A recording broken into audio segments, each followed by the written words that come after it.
You open your eyes, and the room feels heavier than usual. Not because the air has changed, not because the night itself carries any new burden, but because of what is missing. Silence has a way of revealing itself when a voice that once thundered through the world is suddenly gone. And tonight, you feel that silence pressing close. You imagine a stage. The lights dim. The microphones still stand. The seats are filled. But no words come. The anticipation is there. The tension is there. But the voice is gone. It is the kind of silence that does not simply rest in the air, but lingers in the bones, in the mind, in the heart, because the man who once filled that space, with words sharp enough to divide and strong enough to unite, has been silenced. Charlie Kirk, a name known to many, a force to some, a controversy to others, but whether loved or opposed, admired or challenged, he was not ignored. He stood as a reminder that one voice, when rooted in conviction, can move multitudes. And now, his voice is no longer with us. The stillness left in his absence begs reflection. It is not only the end of a man's story, it is the echo of what he stood for, the principles he carried, the battles he fought, and the legacy he leaves behind. You think of the measure of wealth and how it is so often misunderstood. For some, wealth is a bank account. For others, it is property, influence, or fame. But for Charlie, wealth was found in conviction, in the courage to stand when standing was costly, in the clarity to speak when silence would have been easier, in the unshaken belief that truth, as he understood it, demanded defense. And so we begin here, not at his birth, not in the halls of his rise, but in this silence. Because silence teaches. It reminds us how fleeting our time is, and how fragile the voices we rely on can be. It urges us to consider what a man gave, what he carried, what he risked, and what remains when his life is cut short. Tonight, as you drift between wakefulness and sleep, we will trace his life like a slow current. His beginnings, his ascent, his principles, and his fall. We will not rush, nor sensationalize, nor reduce him to headlines. Instead, we will honor the truth that wealth is not only the possessions left behind, but the lessons that endure in the hearts of those who listen. And so we step quietly into the life of Charlie Kirk, a young man who rose not by inheritance, but by audacity, who built not a factory, not an empire of steel or oil, but a movement of ideas. And though his time was cut short, his legacy demands reflection. The silence deepens. It isn't the silence of a quiet room, or the pause between songs, or even the hush of a crowd waiting for words. This is the silence that follows the closing of a life, a silence that seems to hum louder the more you notice it. It presses against your ears, it rests against your chest, and in its stillness, it asks you to remember.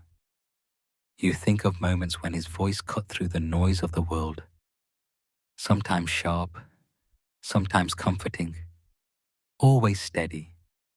Whether one agreed with him or not, there was no denying his presence. And now, the absence of that presence is startling, almost unreal, like a great bell that rang daily, suddenly gone quiet, leaving only the memory of its sound. You picture the rooms he once filled, lecture halls, studios, stages, quiet corners with a microphone, and an audience on the other side of a camera. The electricity of conviction, the urgency in his words, the certainty in his tone. Now those rooms remain, but the sound is gone, and you are left with the space he carved out, a space where belief and challenge met, where courage and controversy intertwined.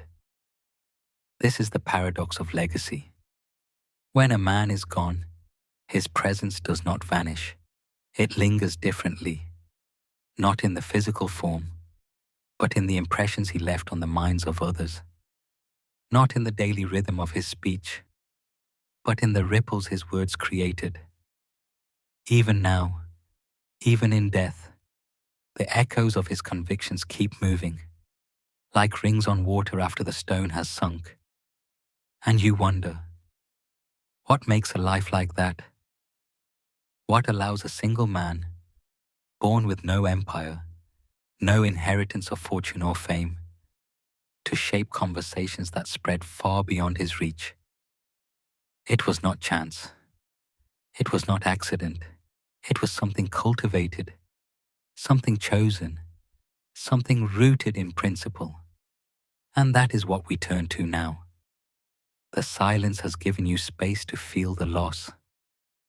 But the story itself, the life, the rise, the lessons woven through triumph and failure, is what will give you understanding. It is here, in the soil of his beginnings, that the seeds of his convictions were planted. And from those seeds, his voice grew strong enough to reach you, even here, even now, long after the man himself has passed. It feels almost alive, like a presence itself. You can sense that it isn't simply emptiness. It's filled with memory, with the aftertaste of a life that once moved boldly through the world. It's the quiet of absence, yes, but also the quiet of reflection, of being asked, almost commanded, to stop and notice what remains behind when a voice has gone still. You can feel the tension in that quiet. It is both heavy and strangely reassuring. Heavy because a man who once stirred debate, conviction, and fire is no longer here. Reassuring because the traces of what he believed, what he lived for, what he gave his energy to, have not been erased. They persist, in memory, in words, in lives touched along the way. Think of the way a flame burns. When it's alive, it flickers, it dances, it demands your eyes. But when it is extinguished, the warmth remains. The smoke curls upward, leaving its mark on the air. So it is with him. His flame has gone out, but the heat lingers, not just for those who knew him, but for those who only brushed against the edges of his fire. And in this lingering warmth, you begin to see more clearly, not the noise of the moment, not the arguments that once swirled around him, not the daily battles for attention. What rises instead is the shape of his principles, the stubbornness of his convictions, the resilience of his belief in what he thought mattered most. Even in death, those principles remain, like stones left behind after the tide recedes, unshaken, unmoved. There is something timeless about that. Men come and go, voices rise and fall, but conviction, when it is lived without apology, has a way of outlasting the body. It becomes something larger, something enduring. It becomes legacy. So here in this silence, you sit not only with the fact of his death, but with the echo of his life. And the echo says, look closer. Don't only mourn what has been lost. Pay attention to what he tried to show, to what he lived by, to the mindset that carried him forward. Because if you can hear it, if you can hold on to it, then his voice is not entirely gone. It has simply moved from the air around you into the deeper chambers of memory, conviction, and reflection. You begin to sense the first outlines of a life. Not the man in his final days, but the boy who once looked out at the world with questions too large for his age. He was restless even then. not restless in motion, but restless in thought. It wasn't enough for him to be told how things were. He wanted to know why. Why systems worked the way they did. Why people believed what they believed. Why some lived with so much and others with so little. This curiosity was not shallow. It was not a child's distraction. It was the seed of something larger. A hunger for understanding. A drive to test and press against the surface of what most accepted without question. Even as a boy, he sensed that the rules of life were not fixed, that society itself was something that could be argued with, shaped, maybe even redirected. But curiosity alone doesn't carry a man far. What mattered was what it grew into.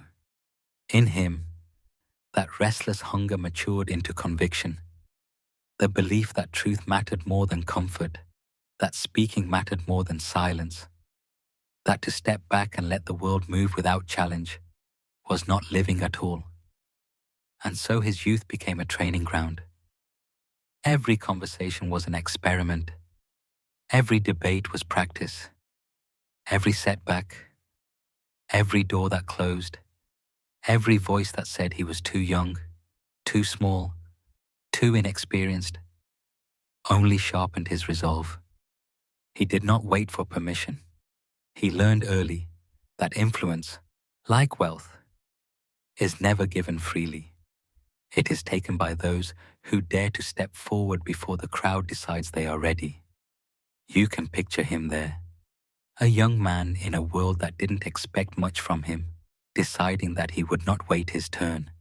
That impatience, that refusal to bow to hierarchy, became both his weapon and his burden. It would take him far. It would also, in time, exact a cost. But for now, it was the spark. The restless boy had become a young man with a sharpened edge. And the world, whether it wanted it to or not, would have to hear him. Curiosity may have sparked him, but conviction was what began to shape him. Even in the silence of his own thoughts, he tested himself. What is it that makes a man strong? What is it that makes him trusted? What is it that makes him truly free? These were not idle questions. They became the rhythm of his private meditations, shaping the habits that would define him. One of his first lessons was discipline. He learned quickly that talent alone meant little. It was repetition, the return to the same craft again and again, that hardened the mind and sharpened the voice. So he treated each book not as leisure, but as training. Each late night of study was a brick laid. Each early morning was a test. Would he rise to meet the weight of his own standards? Discipline was not punishment for him. It was freedom, because with it came clarity, a sense that he was steering his life rather than drifting. The second principle was courage. He discovered that conviction without expression is nothing but a shadow. And so, even when his words drew laughter, even when older men brushed him aside, he kept speaking. He was learning the simple but brutal truth. The world rarely applauds at first. It resists, it tests, it mocks, and only those who continue past that resistance have any hope of being remembered. His courage was not the absence of fear. He knew fear well, but he made a practice of not letting it silence him.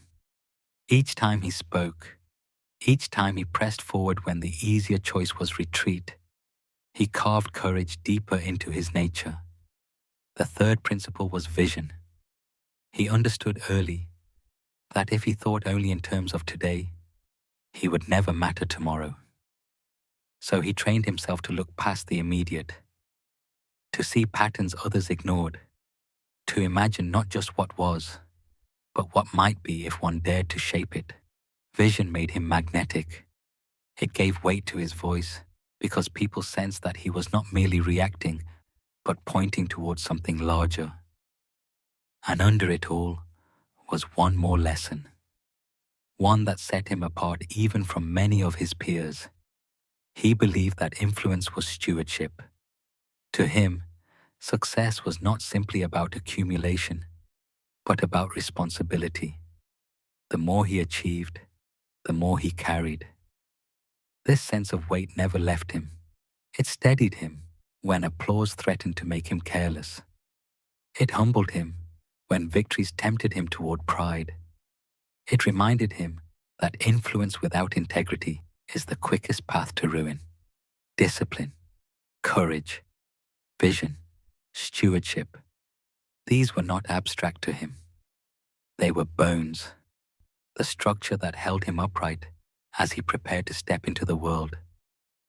And for a time, they made him formidable. The restless boy had grown into a young man with principles sharper than most men twice his age. And now, the stage was waiting. He was learning that wealth, in its truest form, begins long before money. It begins with the unseen architecture of the mind. And Charlie treated his mind as though it were an estate he was building brick by brick. He believed that the way a man thinks, the way he orders his own thoughts, will eventually order the course of his life. Another principle he carried was clarity. He refused to let his thoughts remain tangled. When an idea came to him, he would write it down, strip it bare, challenge it until only the essential remained. This practice gave him an uncommon sharpness. He was rarely vague, rarely scattered. When he spoke, people leaned in because his words had edges, formed from the discipline of clear thought. Clarity gave him momentum, because a man who knows exactly what he wants rarely hesitates. Then came endurance. Not the dramatic endurance of battles or storms, but the quiet, daily kind. The endurance of sticking with a hard conversation until it turned fruitful. The endurance of refusing to cut corners even when shortcuts were tempting. The endurance of reading just one more page when the mind begged for rest. This kind of patience, stacked day after day, was his training ground. It was invisible to the crowd, but it made him unshakable when the crowd finally gathered. Another lesson was alignment. Charlie believed that a man cannot live two lives, one public, one private, without breaking apart. So he tried, as best he could, to bring his actions into harmony with his convictions. This did not mean he was perfect, but it meant he was consistent. Those who knew him best often said that what you saw on the stage was what you saw at the table and what you saw in the quiet moments when no one else was watching. Alignment gave him credibility, and credibility, he knew, was a currency as valuable as gold. And finally, he cultivated gratitude. Not the shallow kind recited in speeches, but a steady, grounding gratitude that reminded him how easily it could all be taken away. When victories came, he paused long enough to remember the cost. When losses struck, he could still find his footing in the belief that every season carried its own lesson. Gratitude softened him, kept bitterness from rooting too deeply, and gave him a kind of resilience that others mistook for luck. Together, these principles formed his invisible empire before a single outward empire was built. Clarity, endurance, alignment, gratitude. They were not slogans to him. They were survival. And they gave him the kind of wealth no downturn could erase. The kind of wealth that rests in the character of a man. But still, the time was coming when all of this would be tested. Principles can feel strong in private, but they reveal their true strength only in public, when the stakes are higher and the spotlight brighter. Charlie was about to enter that chapter, and the world, and his own story, would never be the same. Every morning, Before his voice filled arenas or his words trended across screens, Charlie began with silence. He believed that silence was not an absence, but a forge, a place where the noise of the world was burned away until only the essential remained. There, in the stillness, he organized his day, not in frantic urgency, but in deliberate layers. What others rushed into, he walked toward with measured steps. And that difference, that pace, gave him an edge few could match. He had a way of noticing things most men overlooked. A single phrase in a book, a passing remark in a crowded room, a statistic buried in a report. He could pull from these fragments the threads of larger truths. This was one of his quiet gifts, the ability to see patterns where others saw only noise. It gave him foresight. And foresight, as he often reminded himself, is the closest thing a man can have to wealth before the wealth arrives. His motives, too, carried a particular shape. Ambition was certainly there. He was not ashamed of it. But it was ambition braided with a sense of duty. He wanted influence, yes, but not the hollow kind that dissolves when applause fades.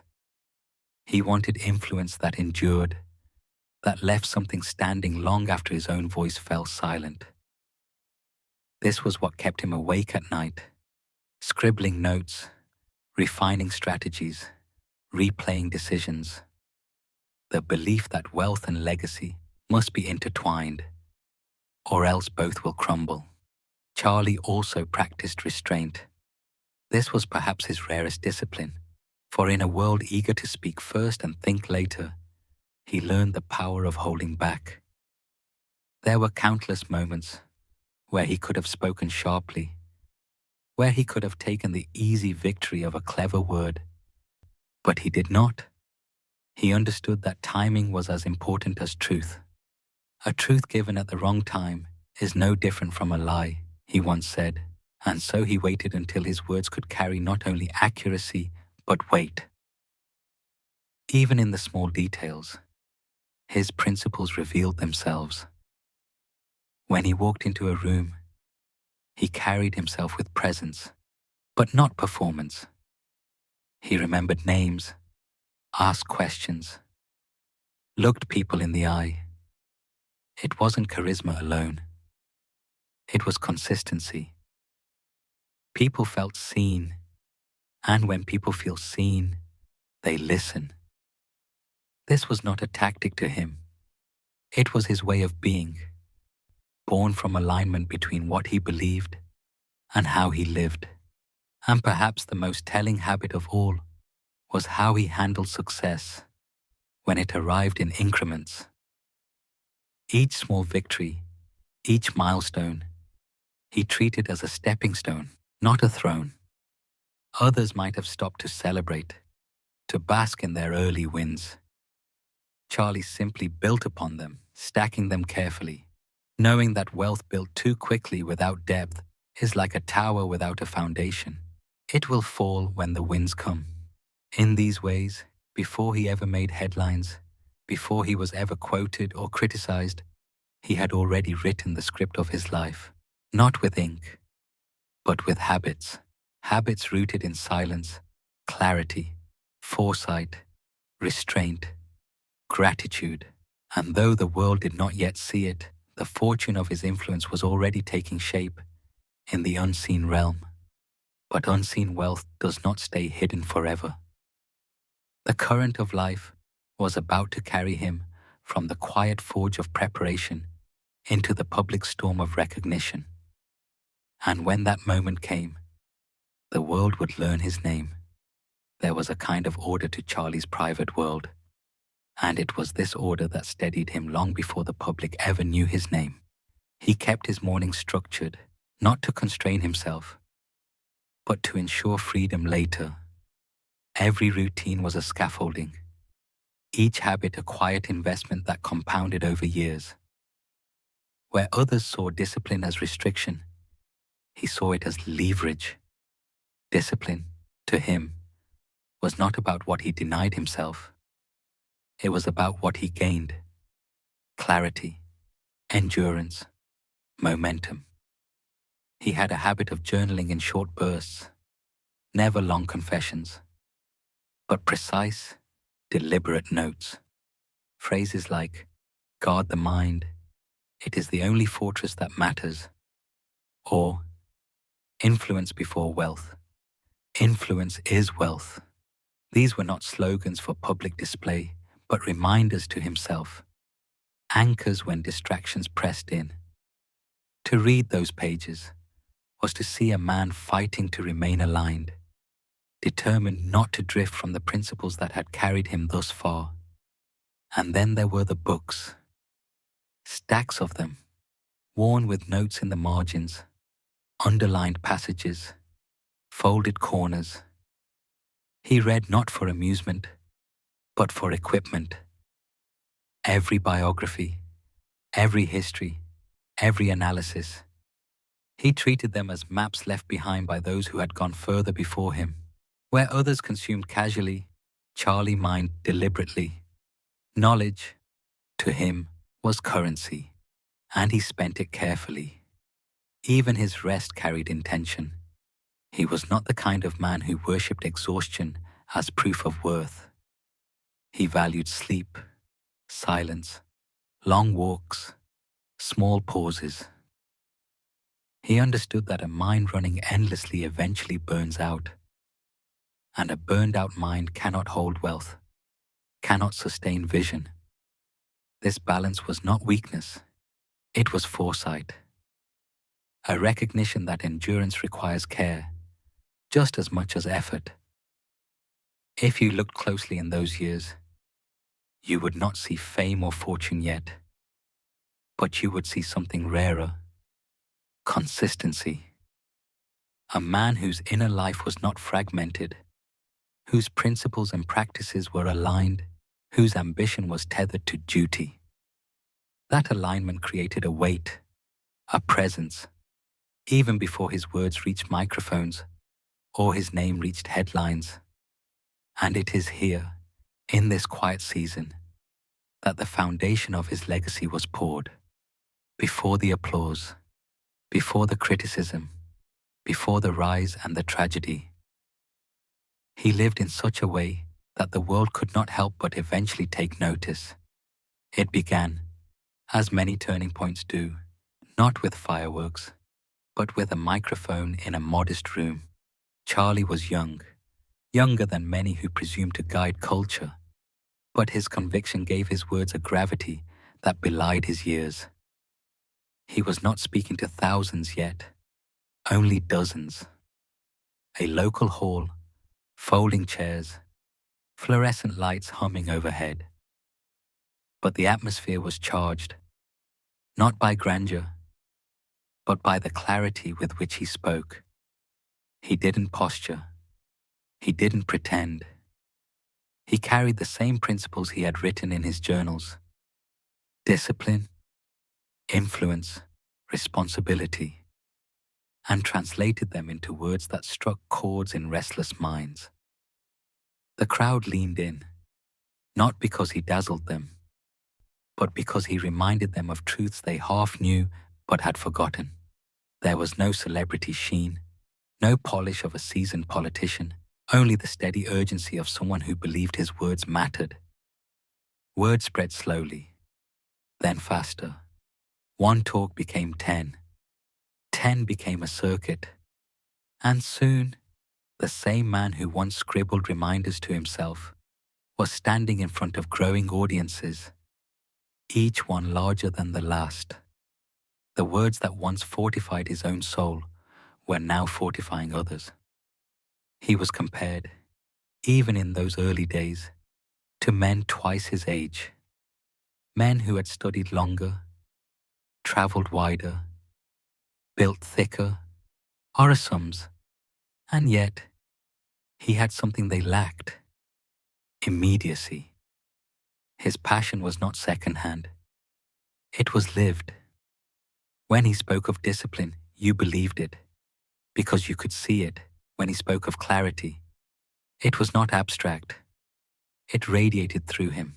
And when he spoke of the stakes, of what was at risk in culture, in politics, in the spirit of a nation, he did so not with detachment, but with urgency, as if every word mattered now. That urgency drew people, students, businessmen, leaders searching for younger voices. Some came skeptical, but left stirred. Others came curious and left committed. And step by step, without splash or spectacle, Charlie Kirk moved from obscurity into recognition. It was still fragile, though. Success at that stage is like a candle flame. One strong gust can snuff it out, but Charlie protected it. He stayed close to his principles. He did not chase quick approval. He built, brick by brick, choosing consistency over shortcuts. The rooms were never glamorous. Sometimes it was a school auditorium, its stage scuffed from years of assemblies. Sometimes a church basement, folding tables stacked against the wall, the smell of coffee lingering from the last gathering. Other times, just a borrowed classroom where the chalkboard still bore faint traces of a math lesson. But the plainness of the setting only sharpened the contrast, because what people came to hear was not decoration. It was conviction. Those who sat in those rooms remember it not because the lights were bright or the chairs comfortable, but because of the way they felt afterward. Sharpened, unsettled, stirred. Charlie did not flatter his listeners. He did not tell them they were fine as they were. He challenged them.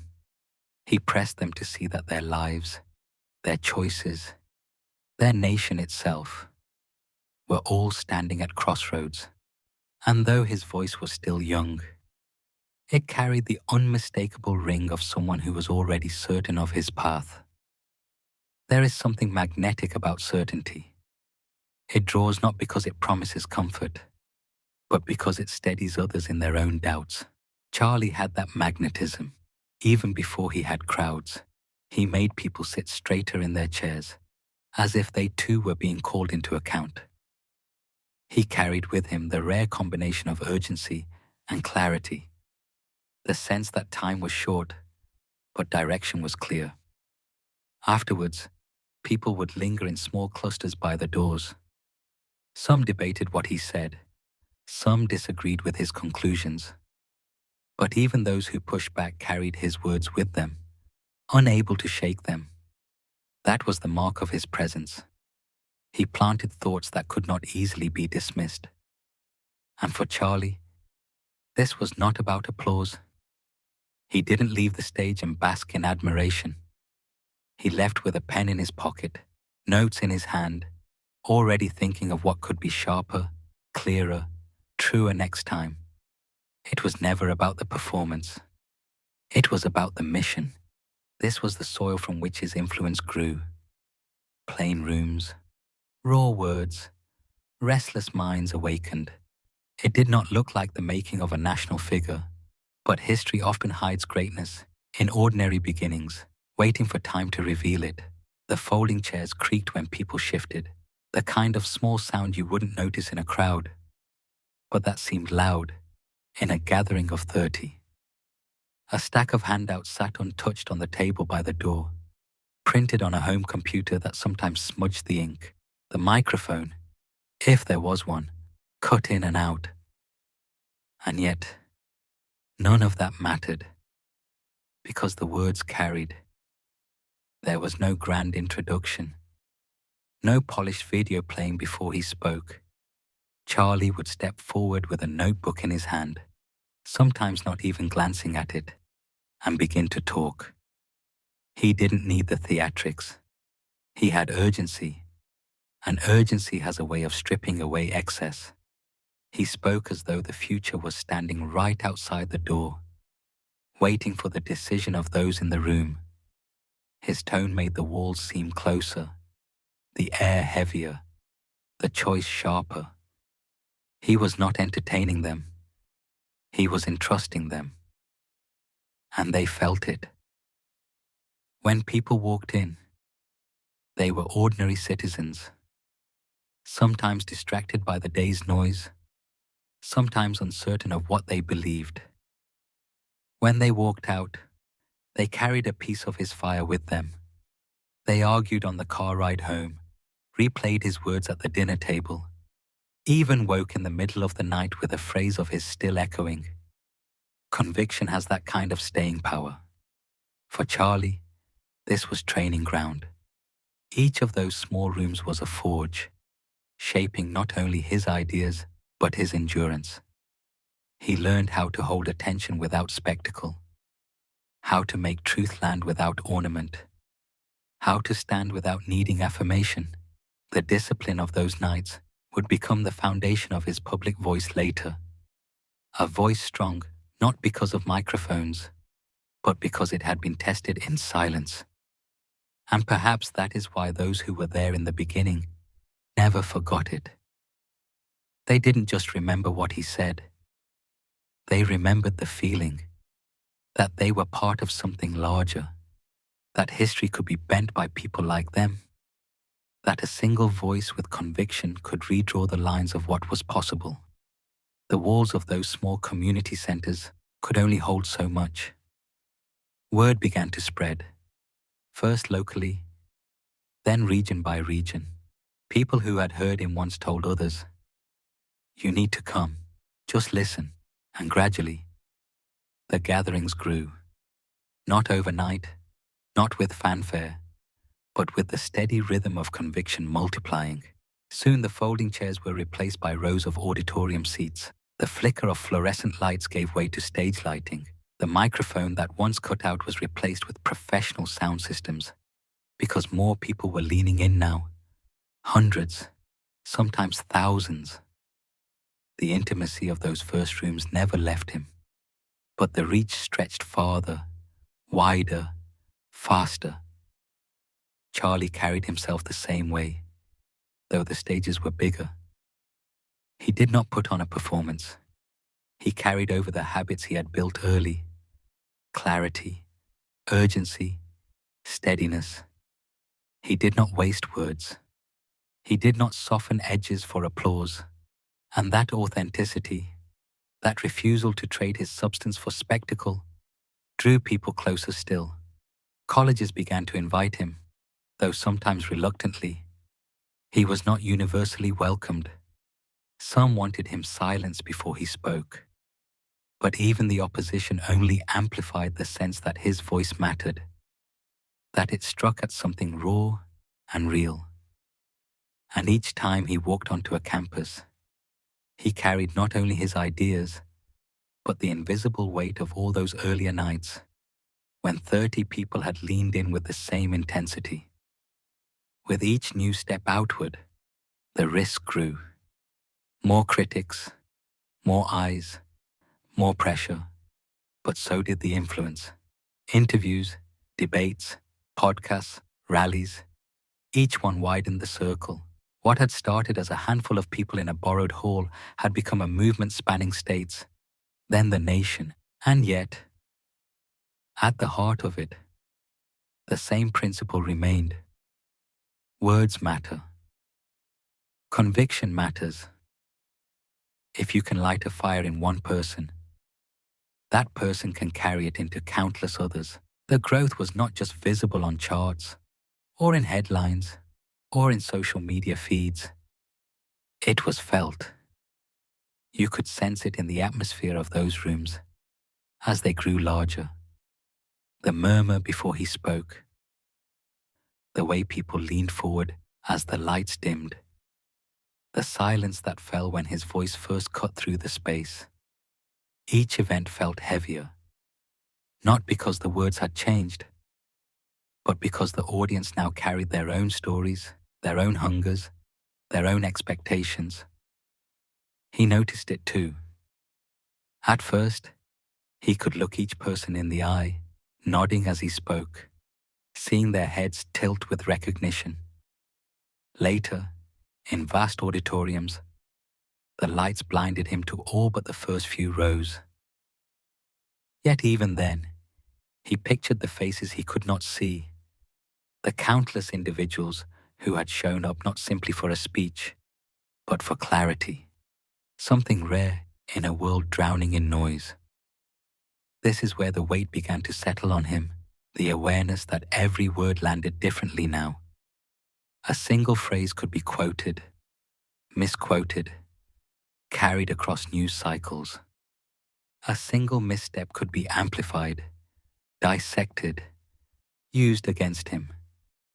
Where once he had spoken freely into the air of a small hall, he now spoke into a chamber where every sound echoed far beyond his control. For most men, that pressure bends the spine, dulls the courage, waters down the fire. But not here. He accepted the burden without seeking to escape it. He did not crave the spotlight, but he refused to dim once it found him. Because he remembered the roots, the small gatherings, the urgency of ideas too important to remain unsaid. And yet, growth is never without temptation. New allies arrived, some genuine, others opportunistic. Invitations multiplied. Doors opened that once had been sealed shut. Money flowed more easily. Fame crept in quietly, like a shadow stretching across the room. These things test a man differently than hardship. Poverty can sharpen resolve. Success, however, can erode it. The lesson lingered in him. Would he remain the same voice, steady and unbent, or would the glitter of influence pull him toward performance? Those who watched closely saw his choice, again and again, to return to the principle, to the message, to the fire that had carried him this far. And so, in those years of expansion, what stood out most was not the scale itself, but the refusal to be reshaped by it. The man who once spoke to 30 spoke to thousands the same way. That, more than anything, was why the influence spread. Because people could sense he had not changed his substance even as everything around him shifted. The rooms were larger. Yes, but what struck people most was that he did not vanish into the distance. He carried himself as though every space was still small, as though he was still speaking across a simple table, still locking eyes with the farmer, the student, the worker, the mother in the back row. That was his gift, making the vast feel personal. In a stadium humming with thousands, you could believe, if only for a moment, that the words were meant for you alone. Those who had followed him from the beginning felt it most.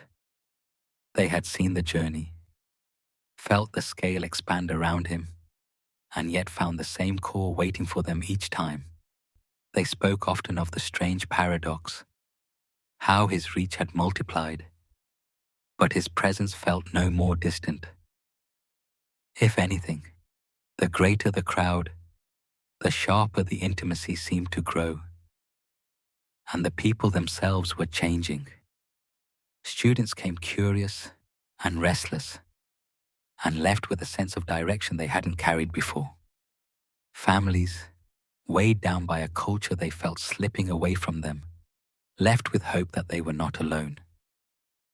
Even those who disagreed, even those who bristled at his convictions, could not deny the force of clarity. Some left challenged, unsettled, their assumptions cracked open. Others left convicted, galvanized to act, to stand, to carry the words into their own circles. For him, this was not abstract. He noticed the way hands lingered during a handshake, as if reluctant to let go of the source of reassurance. He saw the tearful eyes of parents, whispering of their children, their fears, their hopes. He heard the fervor in young voices rising during question and answer sessions, voices eager not just for argument, but for truth they could hold on to in an age where everything seemed slippery. There was something sacred in those exchanges. Not sacred in the sense of ritual or ceremony, but in the sense of recognition, One human being encountering another at the level of conviction, at the level of what truly matters. In a time when so much was mediated through screens and slogans, the raw immediacy of presence carried a power that few could forget. And all of it, deepened the tension within him.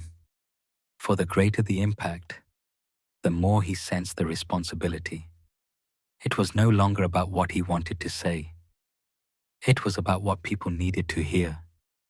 The words that would steady them, anchor them, call them to courage rather than fear. He felt it in his chest each time he stood before them, the gravity of stewardship. For many, this is the point where men lose themselves, where ego swells, where influence is treated as possession rather than trust. But those closest to him noticed something unusual. He carried the burden not with arrogance, but with solemnity. He often said that influence was not earned, it was borrowed, and therefore must be returned uncorrupted. And so, in the very height of expansion, in the widening of reach and reputation, what endured most was this paradox. The larger he grew, the smaller he made himself. The louder the world shouted his name, the quieter he tried to become within, so that the message, not the man, would endure. There is a strange hush when you reflect on such men, those who, though surrounded by noise, carry silence inside them. He was one of those rare figures. The brighter the spotlight, the more he seemed to dim it within, redirecting attention not to his own fame, but to the cause he believed was larger than any single man could embody. And yet, the more he tried to point beyond himself, the more people saw him. It became evident in small moments. A student would walk away from a microphone after a trembling question, expecting dismissal. But instead he would stop, lean in, and offer a word that felt like it had been carried across time just for them. A worker, exhausted after a long day, would slip into the back of a crowded hall and leave hours later feeling as if he had been acknowledged, though no eye contact was ever made.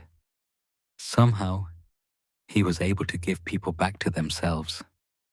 That was the secret that no billboard, no headline, no statistic could measure. And this is why his expansion did not corrupt his center. He carried with him a constant reminder. Influence is fleeting unless it nourishes others. The wealth of attention, the power of crowds, the prestige of being invited to tables where decisions were made, all of these he treated as temporary loans, not possessions.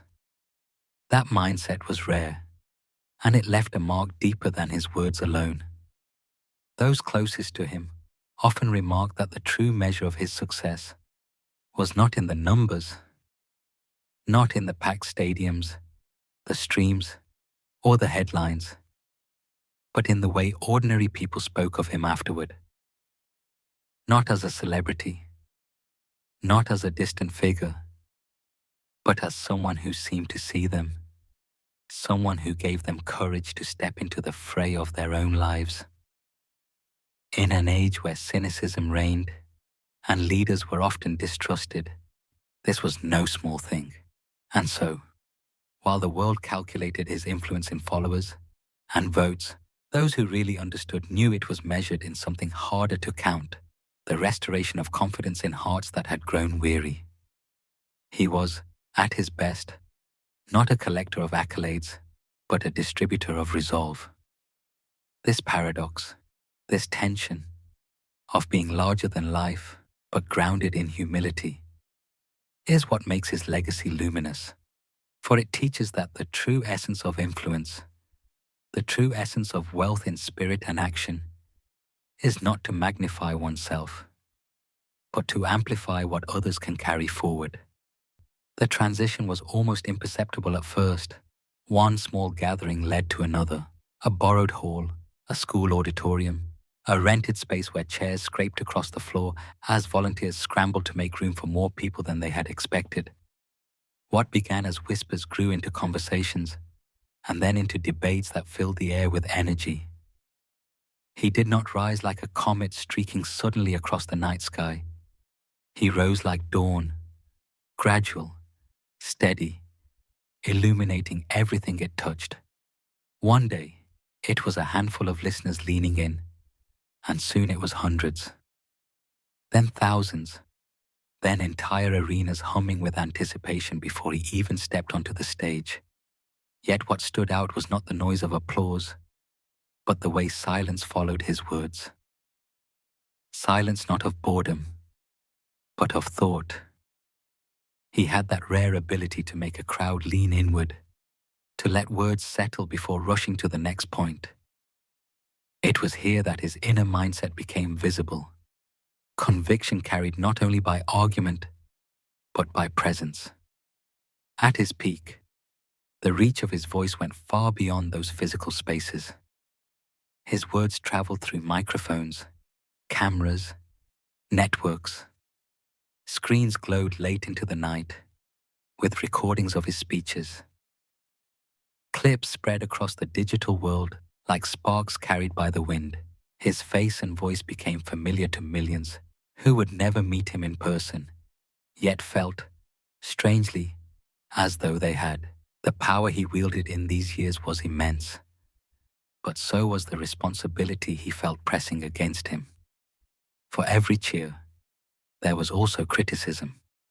For every embrace, there was resistance, but he seemed to thrive in that crucible, reminding both supporters and opponents that debate itself was proof of freedom. It was not adoration he sought, it was engagement.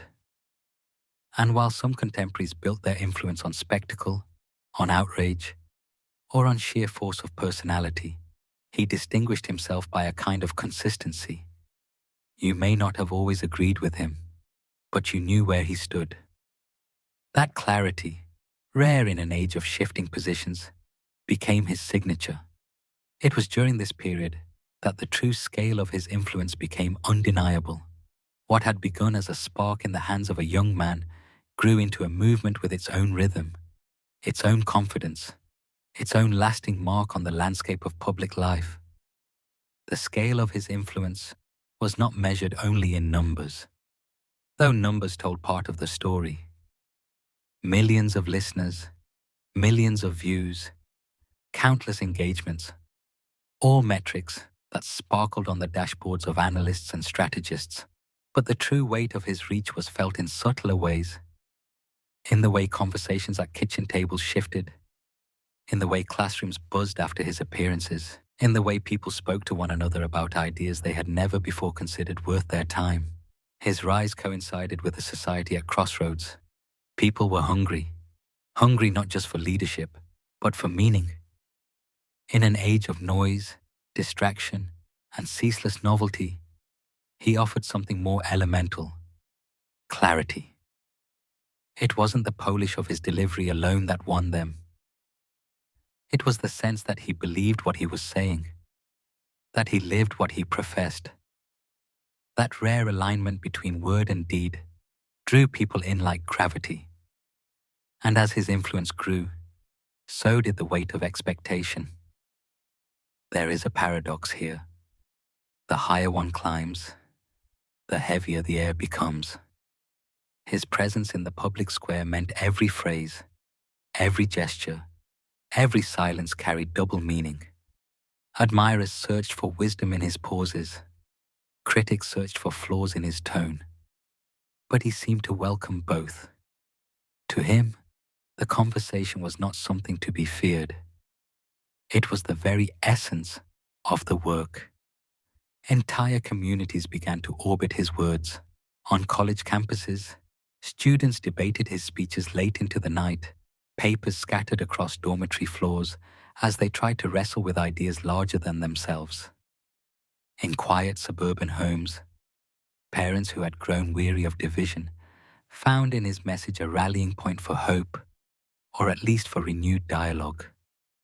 Online, Digital movements rose, some echoing his words, others challenging them, but always engaging with them.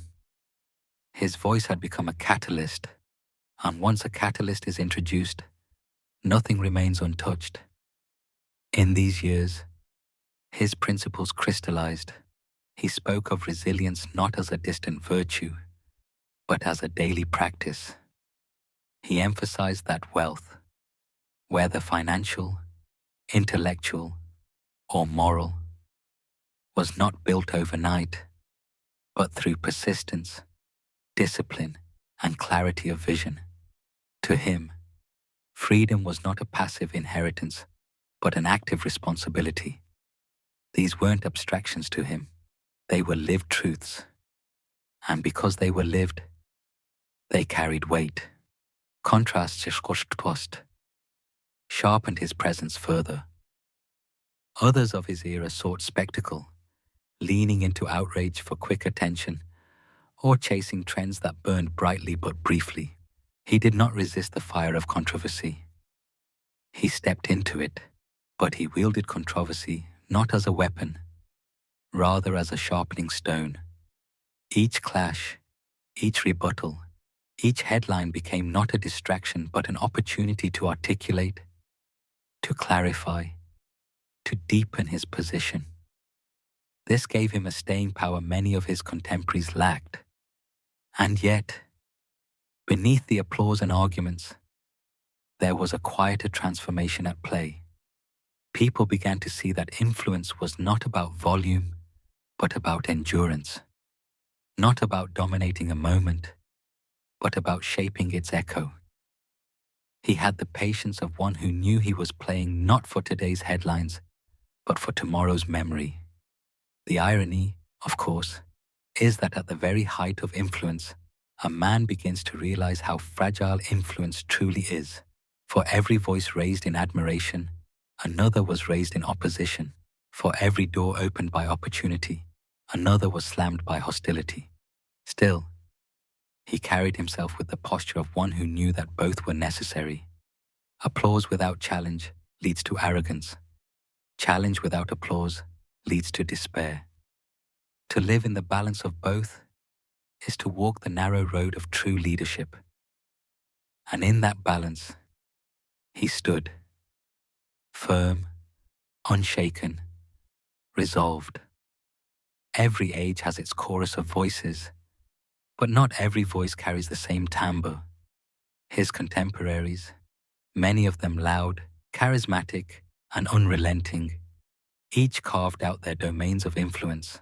Some were entrepreneurs first, harnessing technology and algorithms to amass followings measured in millions. Others were entertainers cloaked in commentary, merging humor with politics, making serious matters palatable by turning them into spectacle. Still others operated in the halls of academia or government, speaking with authority born from credentials, policies, or offices held. Placed against this backdrop, his presence was both familiar and distinct. Like his peers, he understood the new landscape, one where a microphone and a camera could reach further than any printing press or pulpit of the past. But unlike many of them, his emphasis was not on being novel for novelty's sake, nor on chasing the currents of popular opinion. He returned, again and again, to principles he regarded as timeless. Where others bent with the wind of cultural shifts, he planted his feet firmly, drawing attention not by compromise, but by conviction. Some of his contemporaries thrived on outrage, their fortunes rising with every scandal, every viral moment engineered for impact. Others cloaked themselves in neutrality, offering soft commentaries that provoked little, risked little, and left little lasting impression. He did neither. His words were pointed, his stances unambiguous, yet his tone often carried the steadiness of someone not playing for the next news cycle, but for the long arc of history. That steadiness is what made him magnetic, and also what made him a target. This contrast revealed something larger about the times themselves. The early decades of the 21st century were not merely about technology or politics. They were about trust. People were searching desperately for voices they could trust. Voices not bought, not swayed, not diluted. His audience believed they had found that in him. His critics believed that same certainty was dangerous. And so, his contemporaries reflected back at him the paradox of influence. To be admired and resisted in equal measure is to know you matter. In moments where others sought to outshine one another, he often seemed to slow down, to return to the basics: hard work, personal responsibility, freedom as duty, not just privilege. It was this refusal to abandon simplicity that distinguished him most. Others dazzled, but he endured. Others won the spotlight, but he won loyalty. Others spoke of what was convenient. He spoke of what was necessary. You can almost see it, as though the stage itself bore the outlines of difference. One man standing, grounded, measured, while around him the lights flash, the sound rises, the noise swells. He was not immune to the noise. No man could be. But he refused to let noise dictate his path. His compass was not set by headlines but by convictions, and that made him unshakable in a way his contemporaries rarely were. And so, history will remember not only his words, but his place among his peers. A man of his time, yes, but also a man apart, standing with and against them in equal measure. His contemporaries in politics often wielded influence by proximity to power. Senators, governors, and rising officials secured their platforms through elections, their words carrying the weight of office. Their wealth was measured not just in money, but in policy influence, in the ability to shape laws, to craft agendas. But his wealth of influence came differently, not through the ballot box, but through trust built directly with people who may never meet him, yet felt they knew him. Where politicians were bound by districts and parties, his reach ignored borders. In the world of business, contemporaries were building fortunes on digital platforms, creating algorithms that consumed attention and monetized distraction. Wealth here was built in servers and data streams, measured in valuations and IPOs. They were technocrats, engineers of systems that shaped human behavior. He was not an engineer, but he understood something vital: that behind the clicks, the data, the endless scroll, there was still a hunger for clarity, for meaning, for someone to connect the noise back to principles. His contemporaries sold efficiency. He offered orientation. In culture, others commanded stages with music, comedy, and spectacle. Their influence spread through the rhythms of entertainment. Their messages subtle, embedded in stories, in lyrics, in films. Many believed that cultural dominance mattered more than political victories, that to win the culture was to win the future. He understood this, but his way was different. While some used art to blur truth into endless interpretations, he used words to sharpen it into a point. Where entertainers distracted, he confronted. Where others used ambiguity to slip past critique, he embraced clarity that drew it. Even in media, the contrasts sharpen. Some contemporaries flourished by hedging, by offering analysis so broad, so cautious, that it risked little. Others became merchants of fear, amplifying every crisis into catastrophe, keeping audiences addicted to adrenaline. He avoided both extremes. He could be sharp, yes, but beneath his sharpness was an effort to build, to equip, to anchor. He was not selling despair. He was calling for resilience. Placed together, you can see the spectrum. Politicians leveraging power, business leaders bending algorithms, entertainers weaving stories, journalists shaping narratives. And there he stood, weaving something different altogether.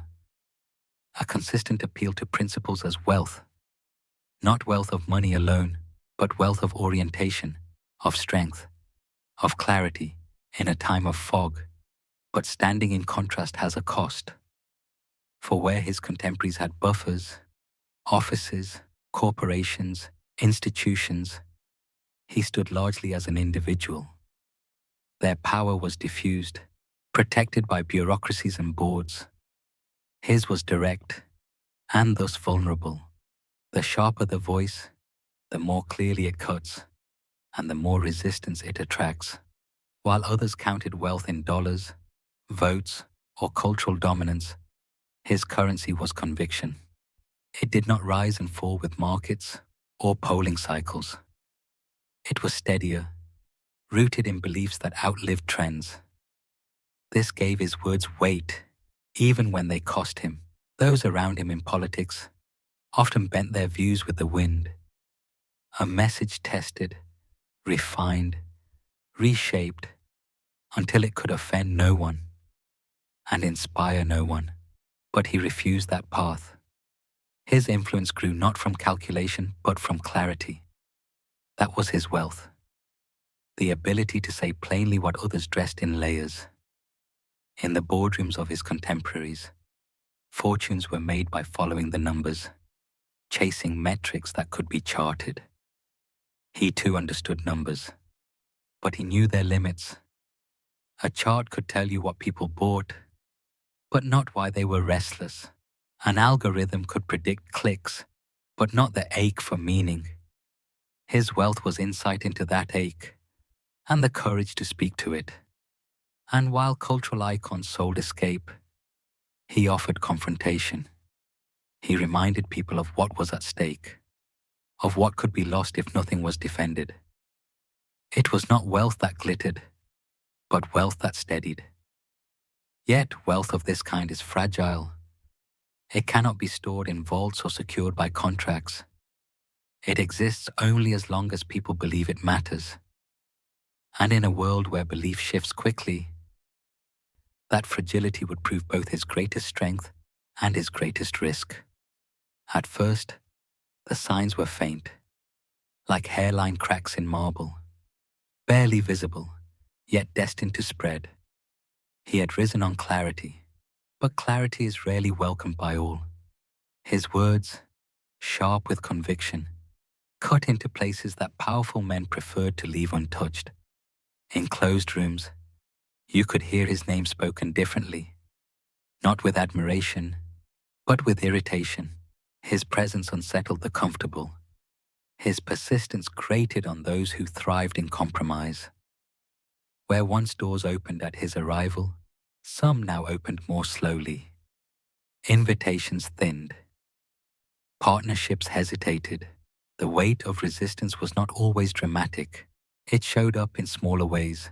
Contracts delayed, speaking requests withdrawn, subtle campaigns to paint him as too severe, too stubborn, for a man whose wealth was built not on cash, but on credibility.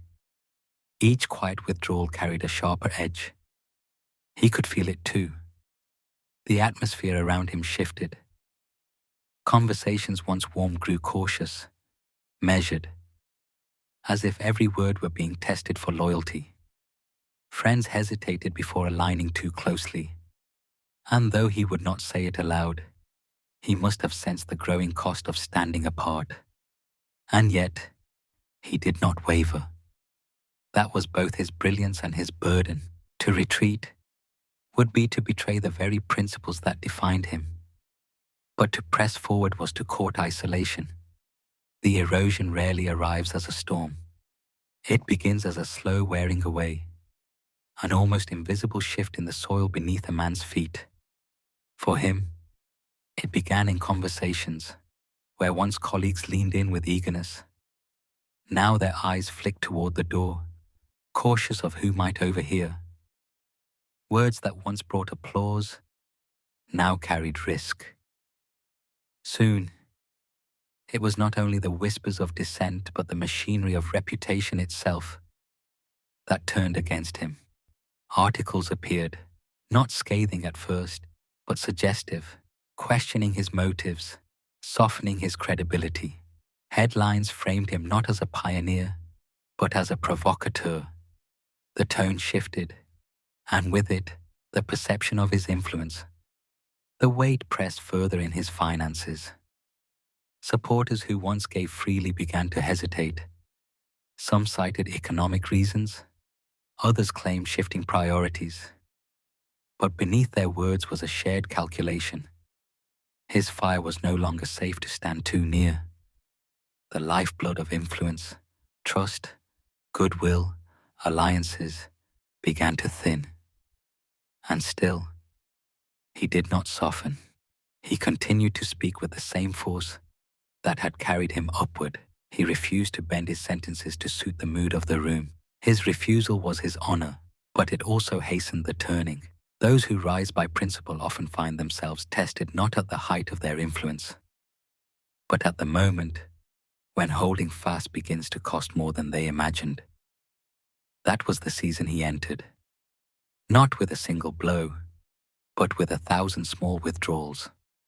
The halls that once echoed with his certainty began to grow quieter, not because his voice faltered, but because the crowds listening grew thinner. He remained the same man, yet the ground beneath him shifted, and slowly, almost imperceptibly, the climb that had seemed unstoppable began to tilt downward. The silence was the first true warning. Not the silence of empty rooms, but the silence of withheld support. Calls that once came daily began arriving weekly, then not at all. Invitations to conferences, summits, gatherings where ideas traded hands like currency. They slowed, then vanished. His presence, once sought after, became optional, then avoided. It was not absence alone that stung, but the substitutions. He saw others rise in the spaces he once filled. New voices, softer in tone, safer in appearance, began receiving the headlines and the applause. He could almost hear the quiet reshuffling of loyalty, not with betrayal announced, but with replacements introduced. His world contracted further when doors that had once opened without resistance now held him waiting. Aids stalled. Meetings were postponed. Contracts renegotiated. The confidence he had inspired had turned brittle. Even allies with whom he had shared long battles now kept their distance, as if proximity itself might tarnish them. This retreat was not immediate, nor was it cruel. It was colder, more polite than that.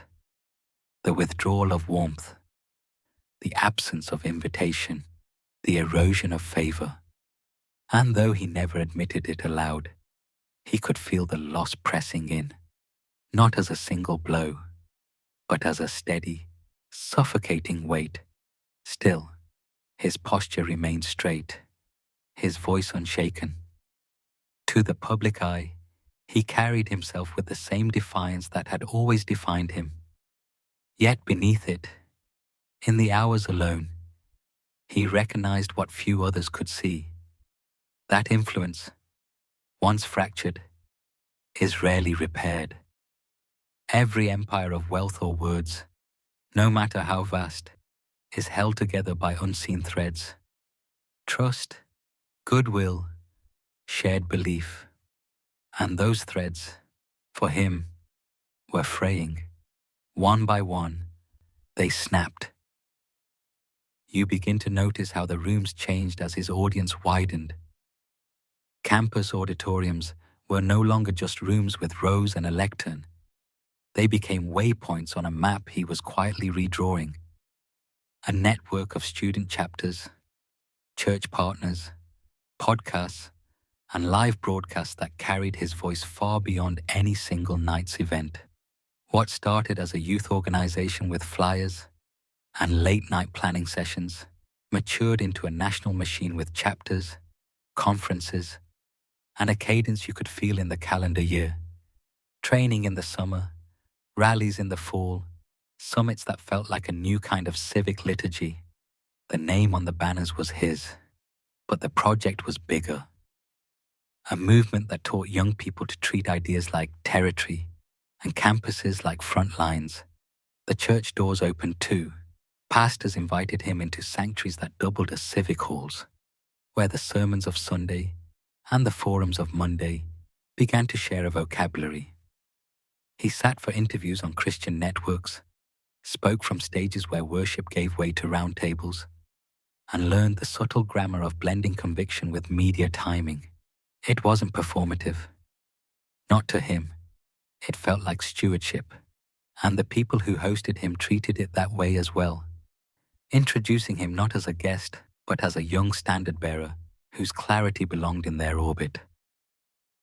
There were nights on broadcast sets when the studio lights warmed his shoulders and the tone shifted from debate to prayer, from policy to hope. Panelists and hosts who had spent careers translating faith for television spoke of him with the soft gravity usually reserved for shepherds and statesmen. He didn't try to play either role. He simply stayed himself. Brisk, direct, tethered to a through line about responsibility and courage, while the format around him lent that message the hush of a benediction. Those hours stitched him deeper into an alliance that ran on trust as much as ratings, but the same amplification that gave him reach also cast longer shadows. Critics were never far from the edge of the frame, and the attention of his friends was mirrored by an attention from adversaries. Reporters who learned his cadence well enough to anticipate the next line. Professors who built syllabi around his presence or absence. Activists who treated every campus stop as a referendum. Articles shifted from profiling the novelty of a youthful organizer to parsing the strategy of a cultural combatant. His audience called it backbone. His critics called it escalation. Either way, the temperature rose. Inside the organization, the scale was its own test. You sensed the strain lines, the way fundraising dinners grew more formal, the way chapter counts became metrics, the way logistics began to feel like air traffic control. With growth came scrutiny. Journalists followed the money. Watchdogs read the filings, and every success invited a deeper audit of both motive and method. He did not retreat from that scrutiny. Retreat wasn't in his posture. But the briefing papers grew thicker, the interviews sharper, and the administrative load heavier in the hours no camera ever sees. He answered by widening the circle. Partnerships expanded from campuses to state houses, from student clubs to national conferences, from podcasts to primetime panels. The movement learned to breathe in two tempos at once. The sprint of the news cycle and the long march of institution building. Church networks rallied, cable studios opened their doors, and sympathetic audiences multiplied across platforms. Each new ally felt like ballast, added to a ship sailing into heavier weather. Yet you could feel the foreshadowing in the cadence of his schedule. The way security briefings grew more detailed. The way certain campuses required more planning. The way some introductions were delivered with a little more steel in the voice. Friends spoke of spiritual warfare. Critics spoke of radicalization. He didn't borrow either vocabulary carelessly, but he understood the reality behind both.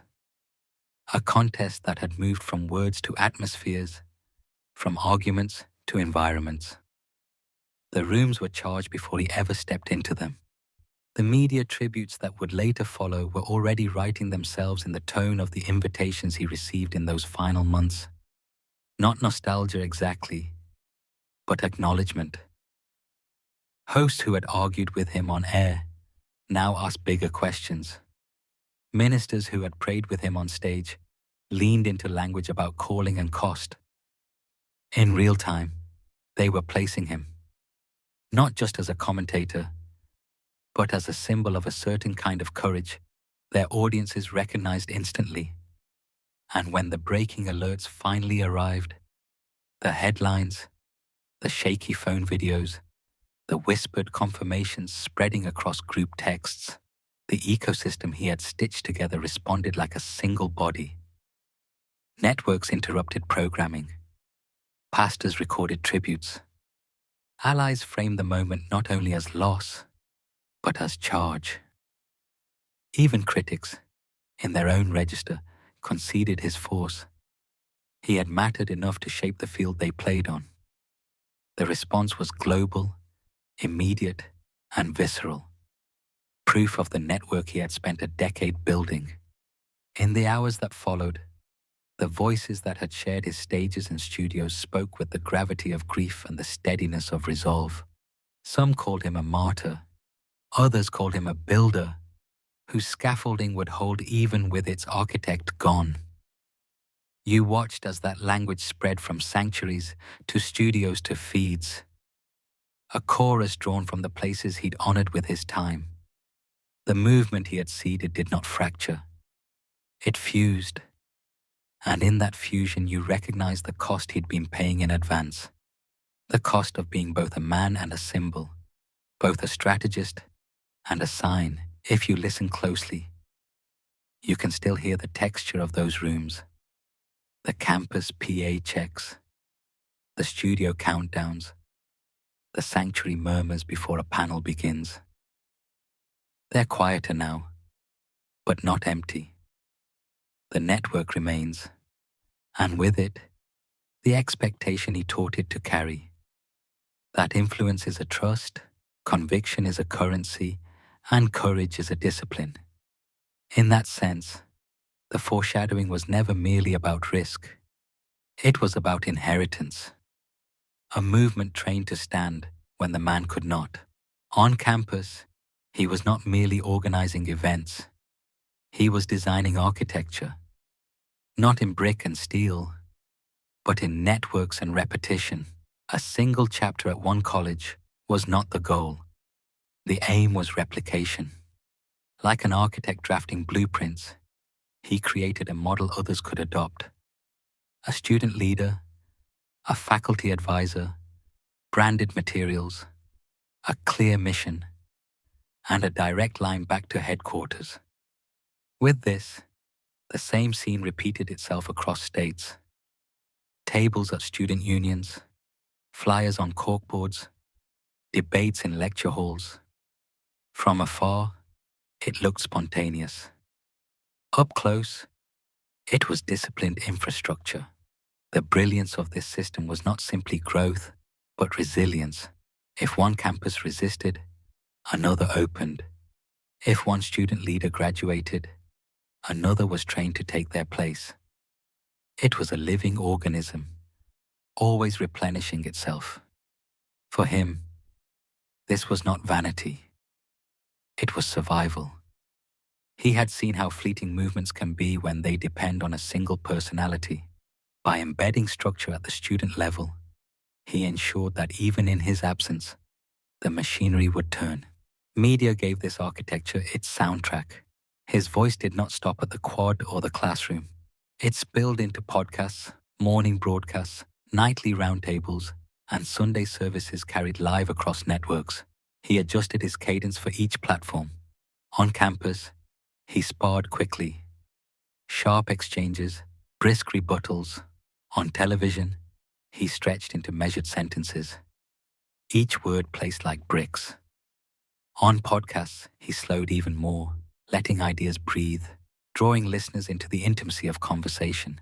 This rhythm, fast, measured, slow, became a hallmark. It allowed him to occupy multiple registers at once. The fiery student debater, the steady television commentator, the contemplative podcaster. Together, they reinforced one another. Students recognized his clips on TikTok. Parents heard him on radio call-ins. Pastors saw him seated on studio panels. He was not omnipresent, but he was present enough in enough places to feel inevitable. The cadence was not accidental. Behind the scenes, his team tracked the timing, when to release a speech clip, when to book a panel, when to amplify a podcast conversation into an op-ed. It was not chaos. It was choreography. And in the choreography, you could see the deeper conviction that media was not just a megaphone, but an arena. And cadence itself was power. Over time, campus architecture and media cadence fused. A summit broadcast live became both a rally for students and a fundraising tool for supporters watching at home. A debate clip uploaded online recruited new chapters before dawn the next day. A Sunday appearance on a Christian network reinforced weekday activism. The walls between campus and screen dissolved. Each sphere fed the other. But as the system scaled, so too did the pressure. More campuses meant more opposition. More broadcasts meant more scrutiny. And with every cadence, every replication, the margin for error thinned. What he built was durable. Yes, but also demanding, requiring constant energy, constant vigilance, constant renewal. In that relentlessness, the foreshadowing deepened. To the casual observer, it may have looked like noise, a table with pamphlets, a debate in a lecture hall, a clip circulating online. But if you looked closer, with the eyes of someone who understands enterprise, you saw something else entirely.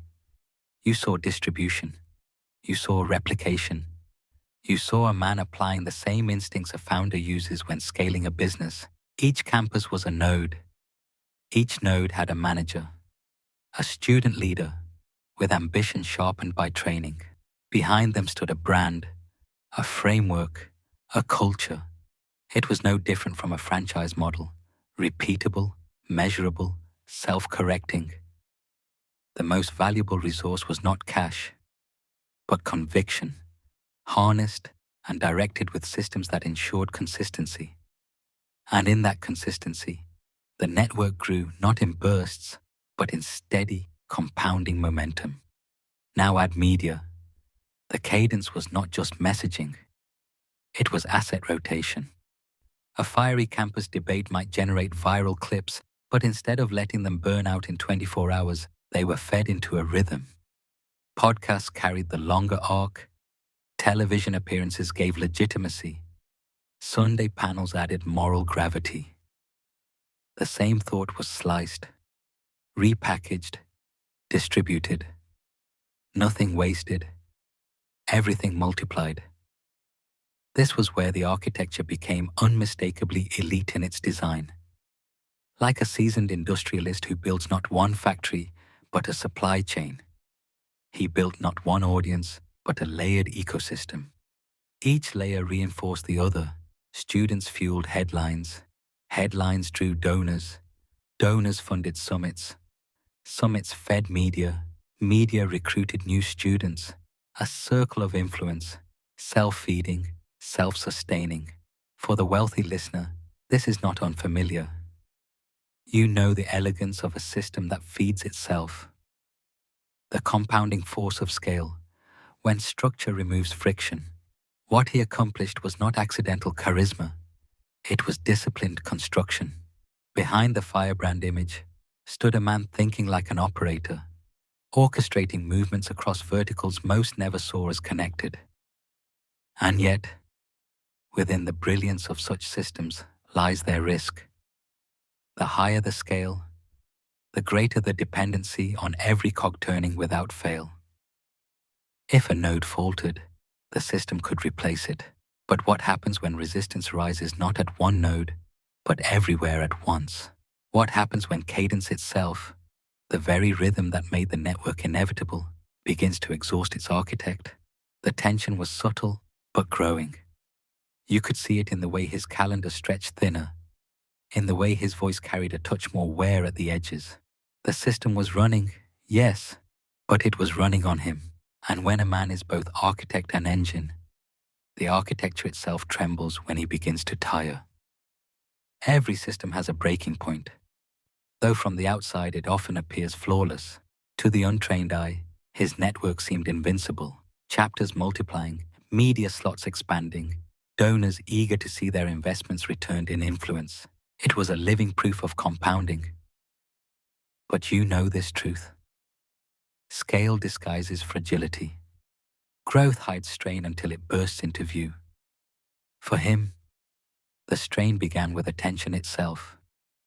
Each layer of the system, the campus, the studio, the pulpit, demanded his presence.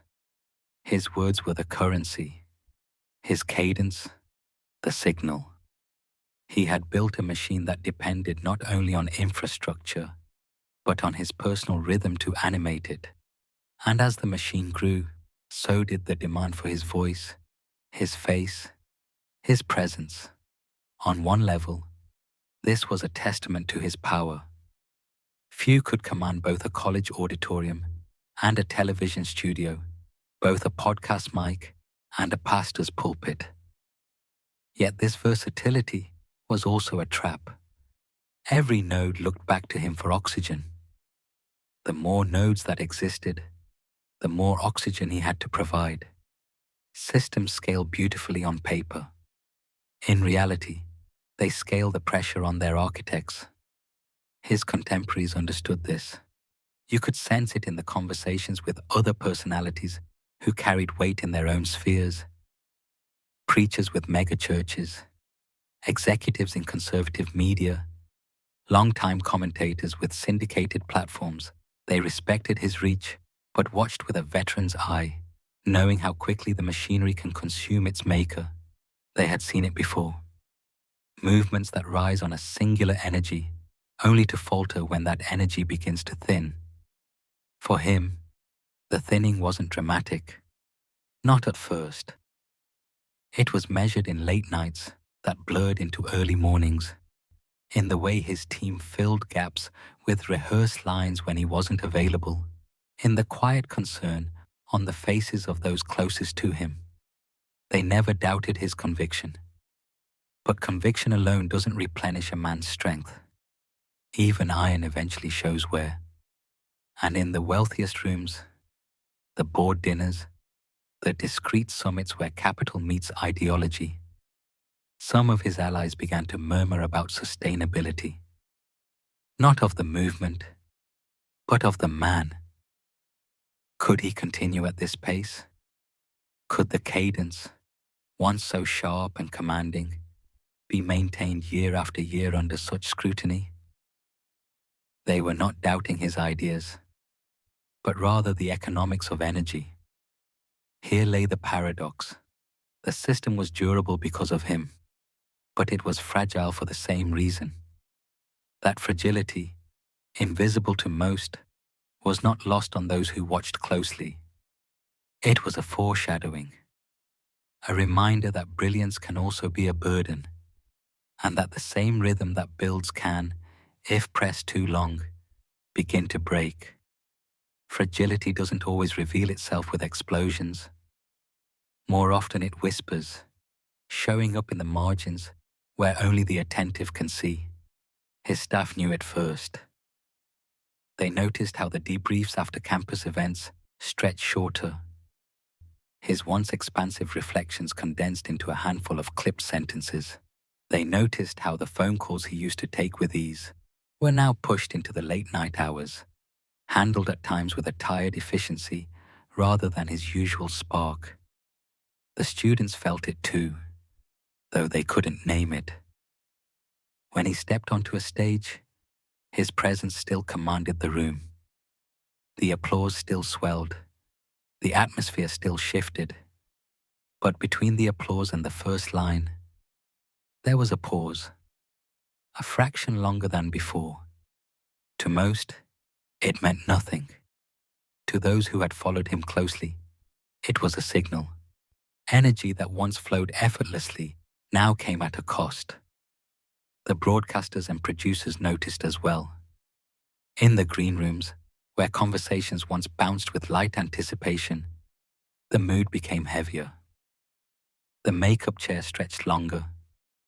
The scheduling became tighter. The cues had less margin for error.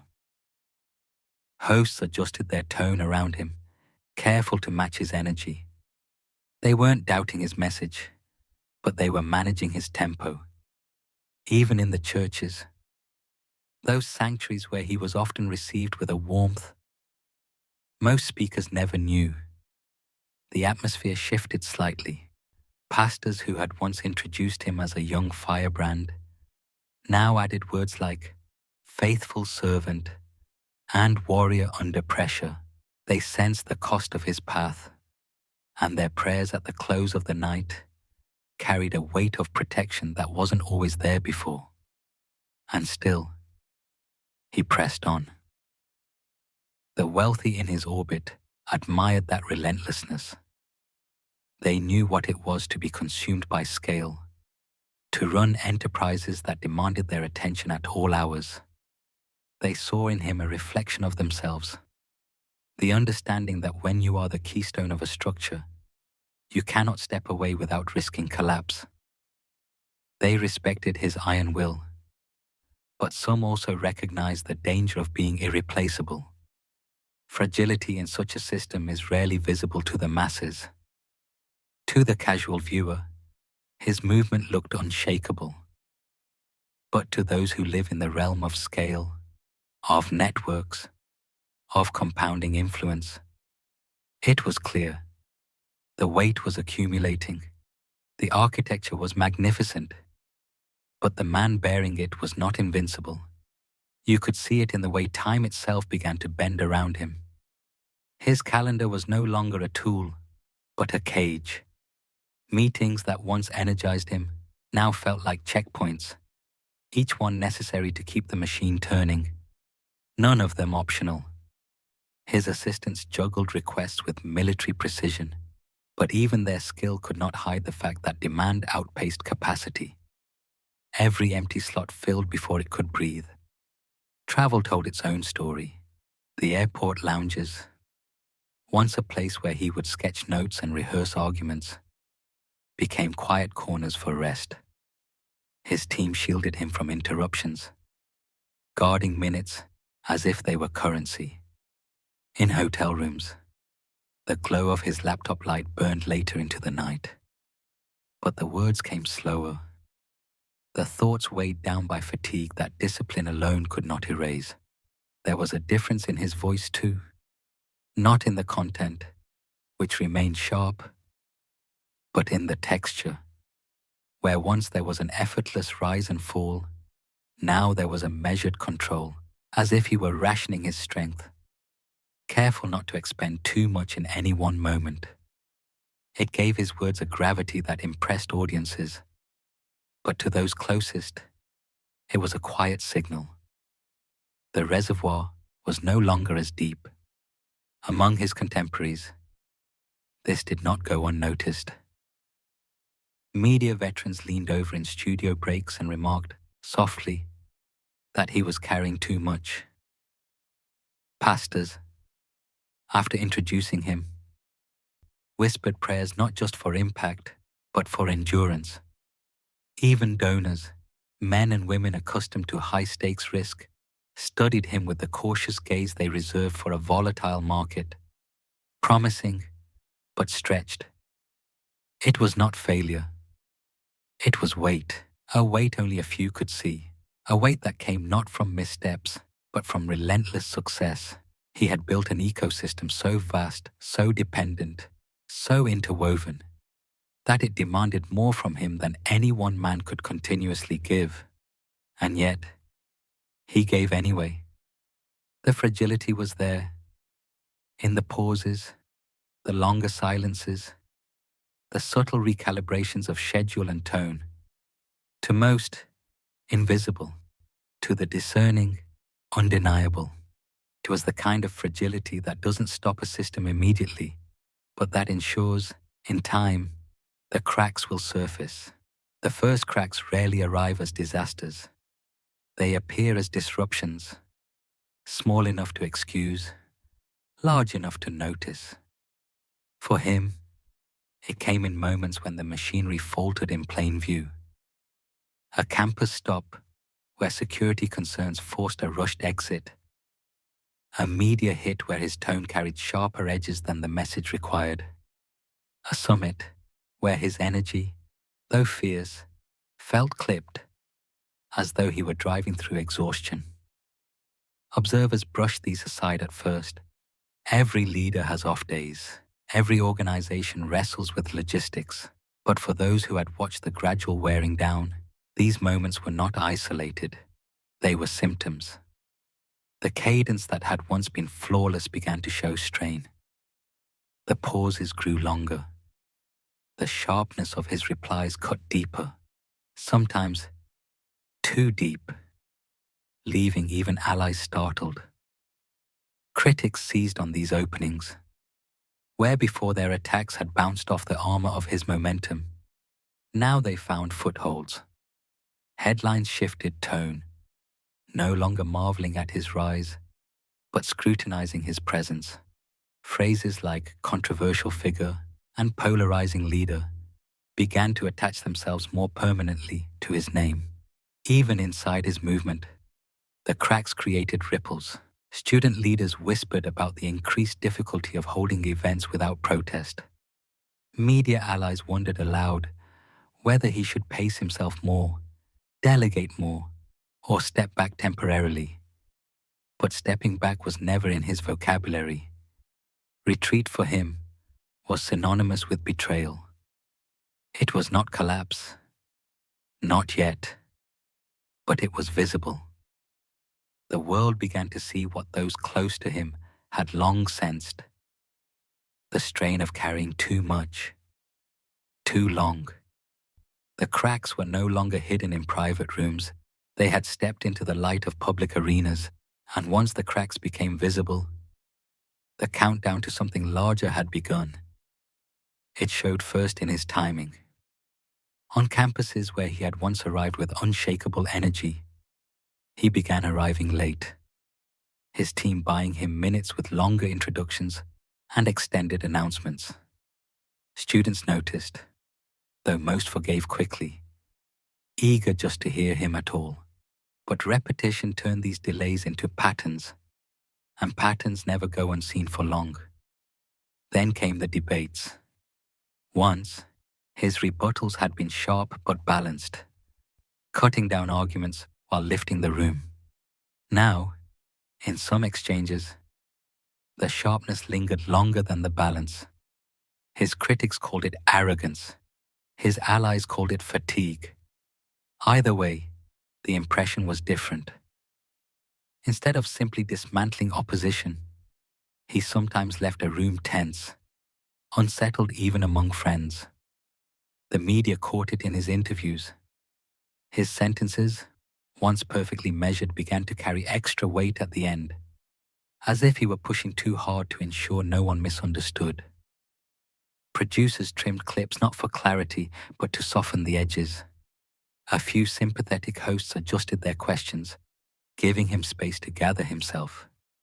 But the adjustments themselves betrayed what they were covering: a shift in his cadence. Donors noticed in private dinners, where once he filled the table with vision, now there were longer silences between stories. He still commanded respect, still inspired checks written in confidence, but the flow was less effortless. At times he repeated themes more quickly, returning to the same points as though his mind were conserving energy by circling familiar ground. Even the pastors sensed it. The prayers over him grew longer, more protective. When he stepped into pulpits, the applause swelled as always. But when he left the stage, there was a different kind of quiet. Not relief, but concern. They loved his conviction, but they could see the toll his conviction was taking. None of these moments were fatal, but together they created a chorus of signals. The cadence offbeat, the presence diminished, the edges sharper. To the masses, he was still the same force they had always known, But to those who watched with discerning eyes, the cracks were forming a map, and that map pointed in only one direction. The stage lights told part of the story. He had always thrived under them, letting their heat sharpen his presence. But now, on certain nights, he blinked against them longer than before, as if their glare was heavier, their intensity harder to shake. Camera operators noticed, though they rarely said it aloud. Shots lingered a moment less, cuts arrived sooner, edits trimmed tighter. It was subtle, but to the trained eye, the adjustments betrayed what the cameras were protecting. On campuses, security became a more visible companion. What once looked like simple logistics now felt like fortification. Students whispered about the metal detectors, the heavier police presence, the sudden cancellations of after events that once felt routine. His movements spun it as prudence, and in truth, the threats were real. But the optics carried a second message. This was no longer the free, confident march of a rising figure. It was the careful walk of a man moving through heightened danger. At conferences, the atmosphere shifted too. Panels where he once sparred with fellow thinkers now grew quieter when he entered. Moderators chose softer questions. Allies filled gaps when his answers stretched shorter. The respect was still there. No one doubted his authority, but it was tinged now with a kind of guarded deference, as if everyone understood the balance he was maintaining and feared it might tip. The cadence of his media appearances stretched thinner. Audiences who had once expected him weekly began to see him monthly. Podcasts replayed older episodes with best-of compilations. Networks leaned heavier on archived footage. They never announced it as absence, but the shift in volume was obvious. The man who once filled every corner of the conversation was speaking less often, even as the demand for his words remained unrelenting. Donors began to notice in the reports. Growth charts, once steep and accelerating, began to level, not decline. Not yet, but steadier, flatter, as though the machine had lost a measure of its original force. At private dinners, they expressed concern in the language only those who manage scale understand. Questions about sustainability, succession, continuity. They weren't withdrawing support, but they were hedging their expectations. Even in the churches, the cadence changed. Pastors who once invited him for fiery midweek forums now shifted to gentler interviews, seated conversations that required less of him. Their audiences leaned in with reverence, but the tone was less triumphal, more protective. The prayers at the close swelled longer, laced with urgency, and in those moments, a truth surfaced in the silence. They were no longer only celebrating his strength. They were guarding him from breaking. The disruptions, scattered across arenas, had begun to converge into a shared impression. To those watching closely, the story was no longer one of unstoppable ascent. It was of a man still standing tall, still commanding respect, but carrying more than even he could indefinitely bear. It began to show in his travel patterns. Where he once swept across multiple states in a week, his itineraries grew more concentrated. A single keynote instead of 3. A weekend summit without the follow-up stops that used to maximize each trip. His team explained it as strategic focus. Insiders recognized it for what it was: pacing, a way to conserve energy in a schedule that had once seemed inexhaustible. In donor circles, the language shifted almost imperceptibly. Conversations that once centered on expansion now included the word stability. Growth projections, once aggressive, were quietly recalibrated. Reports spoke of consolidation, still positive, but no longer electric. Around the tables where capital flowed, Some of the sharpest minds began to speak less about his rise and more about his endurance. On campuses, the protests grew louder. Once, they had only been background noise, the inevitable counter to his presence. But as his cadence slowed, the noise began to compete with the message itself. His words still carried weight, but the interruptions were harder to brush aside. Security doubled its vigilance, but students noticed the difference. The atmosphere had shifted from open engagement to controlled containment. In media too, the cadence faltered. A guest slot he might once have dominated was now shared with others. Panel discussions filled in where a single interview used to suffice. Hosts still deferred to him, but the airtime was thinner. The presence less constant. He remained a headline guest, yet his appearances carried a tone of rarity, as though each one had to be carefully rationed. Among allies, there were murmurs about succession. Not publicly, but privately. Who could step into the gap if the strain proved too much? Could the architecture he had built sustain itself without his constant energy? The questions weren't framed as doubt, but as strategy. Yet the fact they were being asked at all revealed the truth, even among his closest allies. The cracks were now acknowledged, and in the sanctuaries where he was most at home, the signs deepened. Pastors placed their hands on his shoulders with a firmness that betrayed their concern. Congregations rose in ovations that felt not only like celebration, but like protection, as though applause could fortify him against the toll.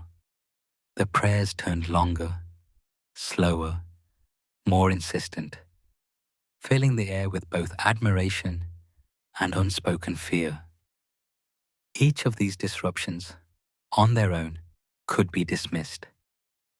Together, they formed a rhythm, one that even the untrained ear could now hear, the cadence of a man carrying a weight, immense, noble, but increasingly unsustainable. In the quiet spaces, the signs were even clearer. Friends who had known him longest noticed that his laughter, once quick and full, arrived less often. When it did, it was shorter, more restrained, a flash rather than a lingering sound. The weight of responsibility had tightened even his joy. Meals told their own story. He had once been the last to leave the table, turning dinners into late-night strategy sessions, filling plates with ideas as easily as food. Now, he often excused himself earlier, fatigue drawing him away before the conversation was finished. His team filled the silence, but everyone present could feel the difference. Even his habits shifted. Books that once piled by his bedside, annotated and dog-eared, began to stack untouched. Travel bags remained half-packed, ready for the next flight, but with less of the careful order that used to define them. Notes jotted on napkins, and scraps of paper grew shorter, less detailed. As if he were conserving energy even in his thoughts, his family and closest confidants saw the most subtle signs, the way his shoulders slumped ever so slightly when he thought no one was watching, the way he paused before answering simple questions, weighing the words as though everyone carried more cost than before. They loved him fiercely, but they could not carry the burden for him. It was his alone. In meetings, where once he carried every detail in his head, he began leaning more on aides for reminders. Delegation wasn't foreign to him, but reliance was. And when he did delegate, it carried an unspoken admission.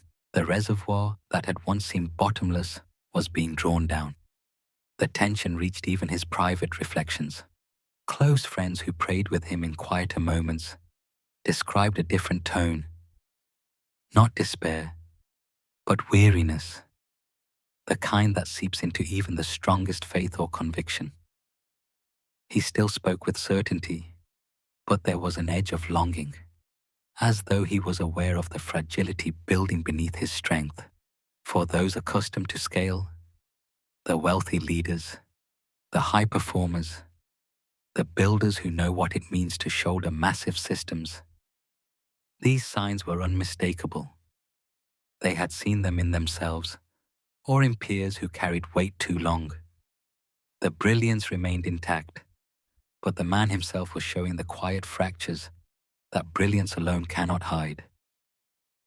And so, the layering grew thick, laughter fading, dinners cut short, habits left undone, shoulders slumping, reliance increasing. It was not collapse. It was foreshadow, fragility, visible now to anyone willing to look close enough. In conversations, there was a new rhythm to his listening. Once he leaned forward, eyes sharp, pen in hand, jotting notes that caught every angle. Now, there were pauses, longer silences where he absorbed more than he responded. He wasn't disengaged, never that, but it was clear he was conserving, rationing his presence like a resource he knew was finite. His writing, too, bore the mark of strain. Letters and drafts, once filled with sprawling sentences and underlined emphasis, grew tighter, almost clipped. The urgency of his message was still there, but the flourish had thinned. Those close to him described it as pragmatic, straight to the point, no excess. But in truth, it was fatigue pressing the pen. Even his appearance betrayed the weight. The tailored suit still fit. The polish was there. But the polish came at a cost. Stylists in green rooms and aides backstage whispered to each other about the circles under his eyes, the deeper lines at the corners of his mouth, the way his hands gripped a chair as though grounding himself before stepping out again. They touched up what they could, but some strain cannot be powdered away.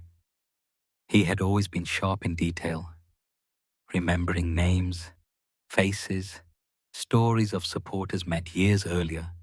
But in time, even that began to slip. A name would falter on his tongue. A story he had once recited vividly came out blurred.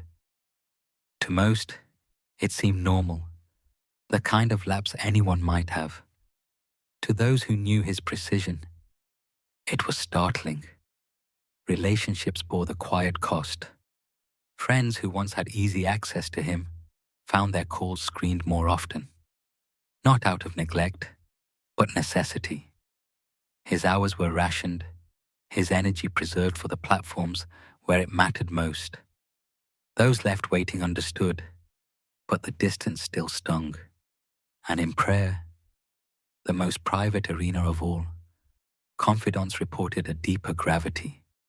Where once he prayed with the fire of a man charging into battle, now there was an edge of weariness. Still devoted, still certain, but with the cadence of someone who had spent too much time on the front lines. His words lingered longer on strength, protection, endurance, less the bold declarations of victory, more the steady plea for enough to carry tomorrow. To most, he was still the symbol, untouchable, relentless, larger than life. But in these smaller rooms, in these quieter corners, the cracks were evident. They weren't failures, but they were undeniable. Fragility had become his shadow, walking with him into every meeting, every green room, every prayer circle. It was here, in these subtle details, that the fall began. Not in one cataclysm, but in 100 tiny fractures, each invisible to the crowd, but blindingly clear to anyone close enough to see. In the hallways between events, aides noticed the small adjustments. He no longer walked with the effortless pace of someone gliding toward the stage, but with a careful economy of steps. Not slow, but measured, as though each stride had been weighed against the next. His gait, once wide and commanding, narrowed into something purposeful, conserving energy for the moment the microphone would demand everything. The hotel rooms, too, told stories that never made it to the cameras. Dinner trays returned half-eaten, coffee cups lined up like soldiers bearing witness to exhaustion. Notes left scattered across desks, outlines, reminders, fragments of speeches, bore more cross-outs than usual, as if clarity required extra effort to capture. To the passerby, it was normal clutter. To the trained eye, it was labor pressed harder than before. There were changes in his cadence when speaking. Listeners who had heard him for years could sense the subtle difference. Pauses that once were strategic, now tinged with fatigue. Words that landed heavy, not for effect, but from the weight behind them. He still commanded the room, still stirred conviction. But those closest in the front row could see the small inhale before each surge, as though he was borrowing strength from air itself. His staff began to notice a shift in rhythm. Meetings that once stretched late into the night now ended earlier. Travel itineraries were trimmed, not because demand had lessened, but because the body could no longer bear the unrelenting pace. It was never announced, never admitted, only adjusted behind the scenes. To the outside world, it looked like strategy. To those inside, it was necessity. Even moments of humor carried a different weight. He still laughed, still cracked the quick lines that kept his audiences smiling. But sometimes the laughter ended sooner than it began. The echoes trailed off faster, his eyes returning to seriousness quicker than before, as though the space for levity had shrunk within him. And perhaps the most telling detail was the way he lingered after events. He had always been the last to leave, shaking hands, signing books, listening to the stories of those who came to him with gratitude. But slowly, imperceptibly, that window shortened. His staff would usher him out sooner, citing another commitment, another engagement. But in truth, it was not the schedule that demanded it. It was the toll. To those who only saw the stage, he remained the unshakable force, the same voice they had always followed. But to those who saw the backstage, the quiet rooms, the slower walks, the unfinished meals, the truth was undeniable. The man who had carried so much was beginning to be carried by the weight itself. The unraveling was not dramatic. It was steady, patient, like a tide rising unnoticed until it soaked every step. Fragility was no longer a shadow. It was a companion, sitting beside him at every table, waiting just off stage, unseen by the crowd but undeniable to those who loved him most. It began in ways so subtle that most dismissed them at first.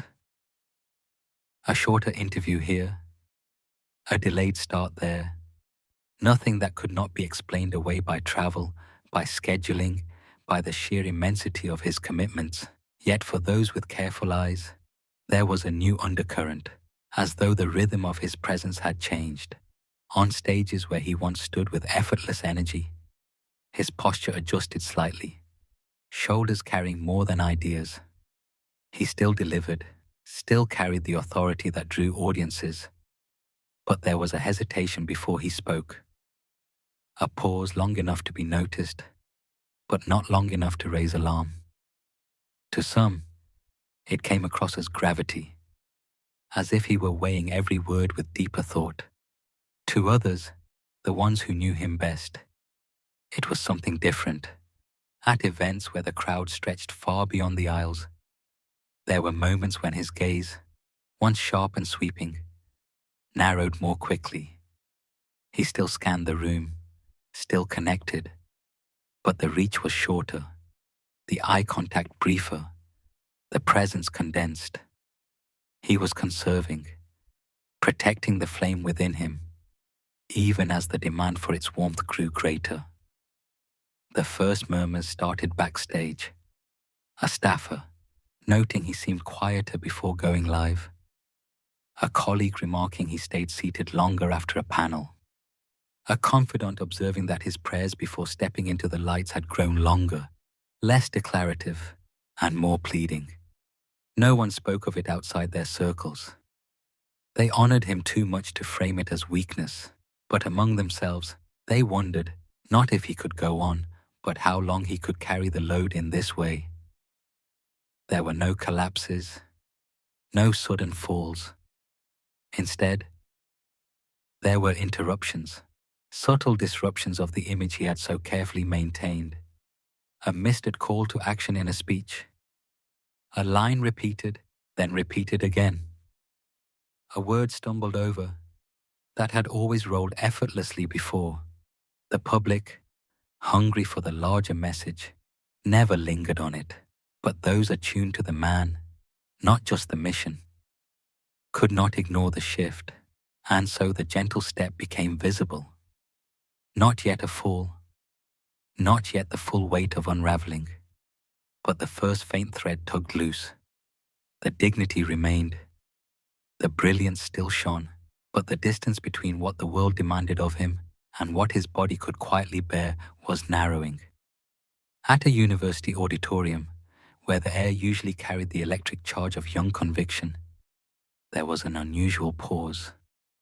The applause swelled, the chants echoed, and yet, when he finally stepped forward, there was a delay. Just a breath longer than the crowd expected, long enough for some to glance at each other before the first words rolled out.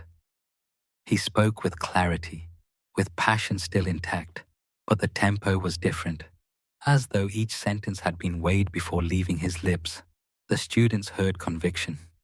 His staff heard calculation, pacing himself, drawing carefully from a reserve that was no longer bottomless. Another time, on a broadcast set, the cameras caught only his upper frame. Sharp suit, steady gaze, crisp delivery. But those present in the room remembered the way he sank into the chair just before the red light blinked on, conserving every ounce of energy until the exact second it was demanded. To the audience at home, he was unflinching. To those behind the lens, he was mortal, steadying himself in the quiet seconds no one else would ever see. In smaller gatherings, the change was more noticeable. At private dinners with donors, where he once navigated conversations with the charm of a practiced host, there was a new restraint. He listened more, interjected less. His glass sat fuller, his plate often unfinished. The table still revolved around him. It always did. But the brightness of his presence seemed to pulse instead of burn, flickering between brilliance and quiet reserve. Some began to frame it as wisdom. He's matured, they would say. He's choosing his words with greater care. And in a sense, they were right. But those who knew the man behind the stagecraft sensed something more complicated. Not a choice, but a necessity. It wasn't simply maturity. It was the body demanding limits where his will had once allowed none. There was also a shift in rhythm with his contemporaries, where once he eagerly sparred in debates, matching energy with energy, he began choosing which engagements to accept. Invitations were politely declined, panels narrowed, not because he feared the conflict, but because he calculated the cost. He was no less sharp when he engaged.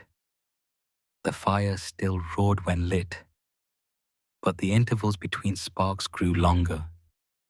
Even his silence spoke differently. In earlier years, a pause before answering was a weapon, a tactic that heightened suspense and forced listeners to lean closer. Now, the pauses stretched with a different timbre. They weren't strategic, they were necessary. To the casual observer, they added gravity. To those paying attention, They revealed strain, and still, the world asked more. Crowds grew, cameras multiplied, the demand for his words expanded across platforms and time zones. Every pause, every shortened engagement, every careful calculation became a private cost. Yet he never signaled surrender. The image held. The mission pressed forward. The tremors were faint. But tremors, once noticed, cannot be unheard. At one campus tour stop, his team noticed the smallest of tells. After his speech, where the room had erupted in cheers and chants, he lingered on stage longer than usual, not to soak in the applause, but to steady himself before stepping down the narrow stairs. The cameras panned wide, capturing the energy of the crowd, never showing the hand that briefly touched the railing for balance. To the students, he was their voice of defiance and vision. To the aide at his side, it was the first time she wondered if his fire was burning faster than it could be replenished. In radio studios, the sound of his voice carried through the airwaves as confidently as ever, crisp, strong, deliberate. Yet engineers who sat behind the glass sometimes exchanged glances when he leaned too far back between segments, shoulders loosening in a way they hadn't seen before. When the on-air light glowed, he snapped back. Posture straight, delivery perfect.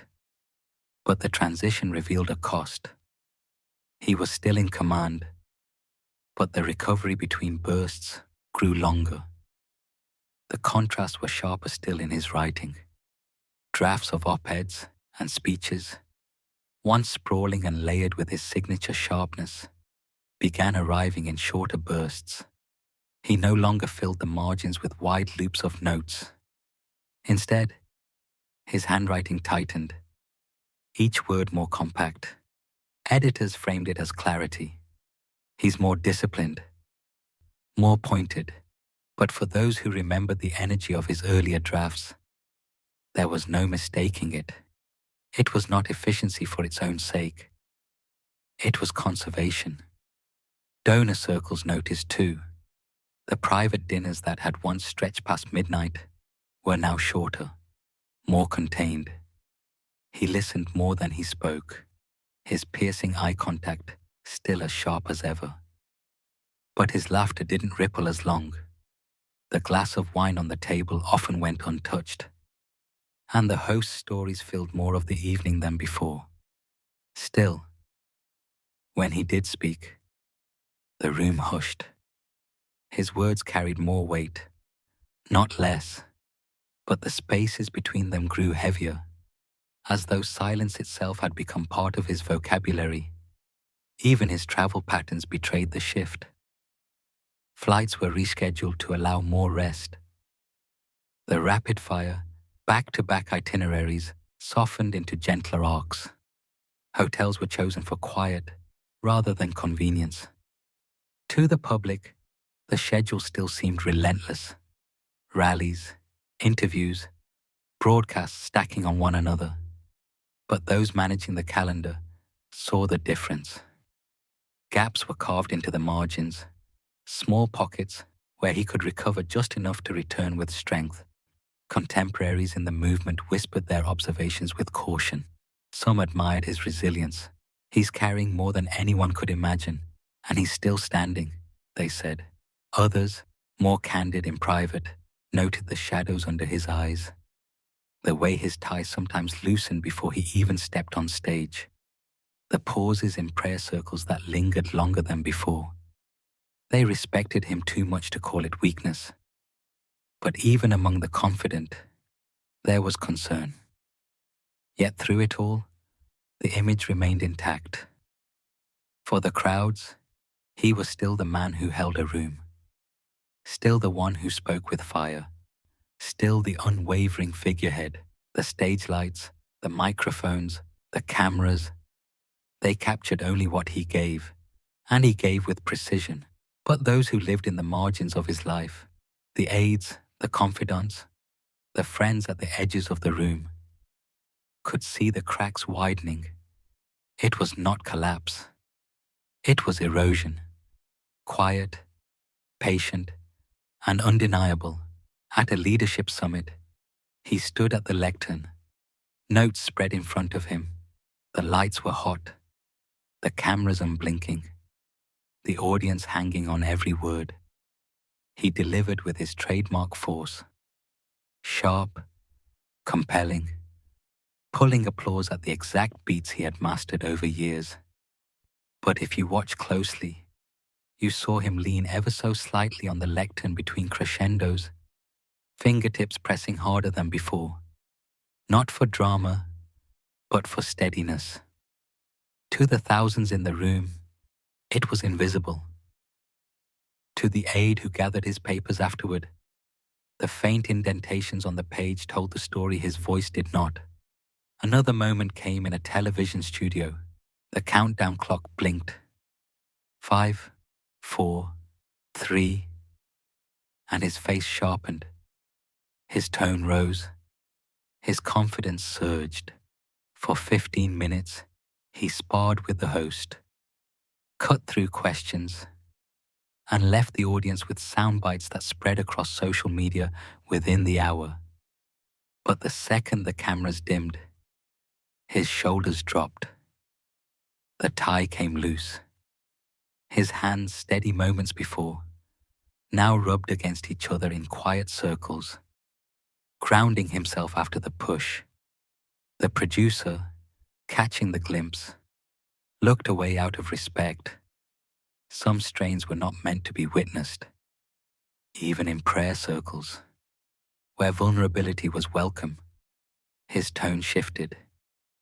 He had once prayed with the cadence of command, bold, declarative, unwavering. But now, there were pauses that caught in the throat, words that lingered longer, as if asking not only for strength, but for endurance. The friends around him felt it deeply. Some nodded, mistaking it for gravity. Others closed their eyes tighter, not to miss the unspoken weight. And yet, the brilliance never disappeared. In fact, in these very cracks, his light sometimes shone brighter. The speeches that cost him more carried a sharper edge. The radio segments that required recovery seemed to echo louder. His public presence, while costly, seemed distilled. Less excess, more potency. The fire had not gone out. It burned more concentrated, but at a cost the public would never see.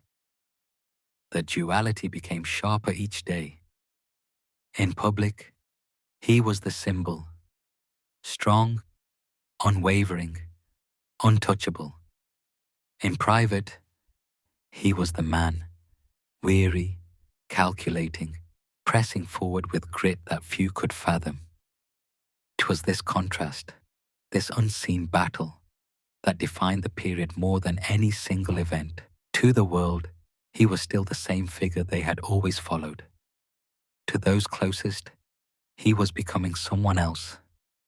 Not weaker, but humanized by the weight of carrying a mantle too vast for one man alone.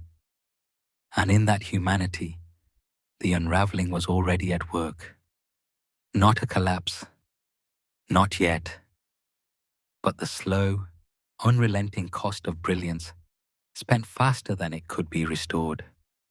You start to notice how the atmosphere around him wasn't just crowds and cameras. It was currents. Not one current, but several, converging, colliding, feeding and foaming like tides around a headland. Campus culture, with its rotating cast of student leaders, administrators, and ad hoc tribunals. Church culture, with its rhythms of worship, conferences, and the soft authority of elders who bless what they believe will bless their people. Media culture, with its clockwork cadence, top of the hour, breaking banners, push notifications, the never-sleeping demand for the next clip, the next quote, the next frame. Each current brought allies. and frictions. On campuses, the architecture he had built ran into an architecture older than his. Committees, codes of conduct, security policies, room booking hierarchies that could slow a movement by 1,000 modest inconveniences. In churches, a gentler calculus governed the gate. Pastors loved conviction, but they guarded their flock's peace.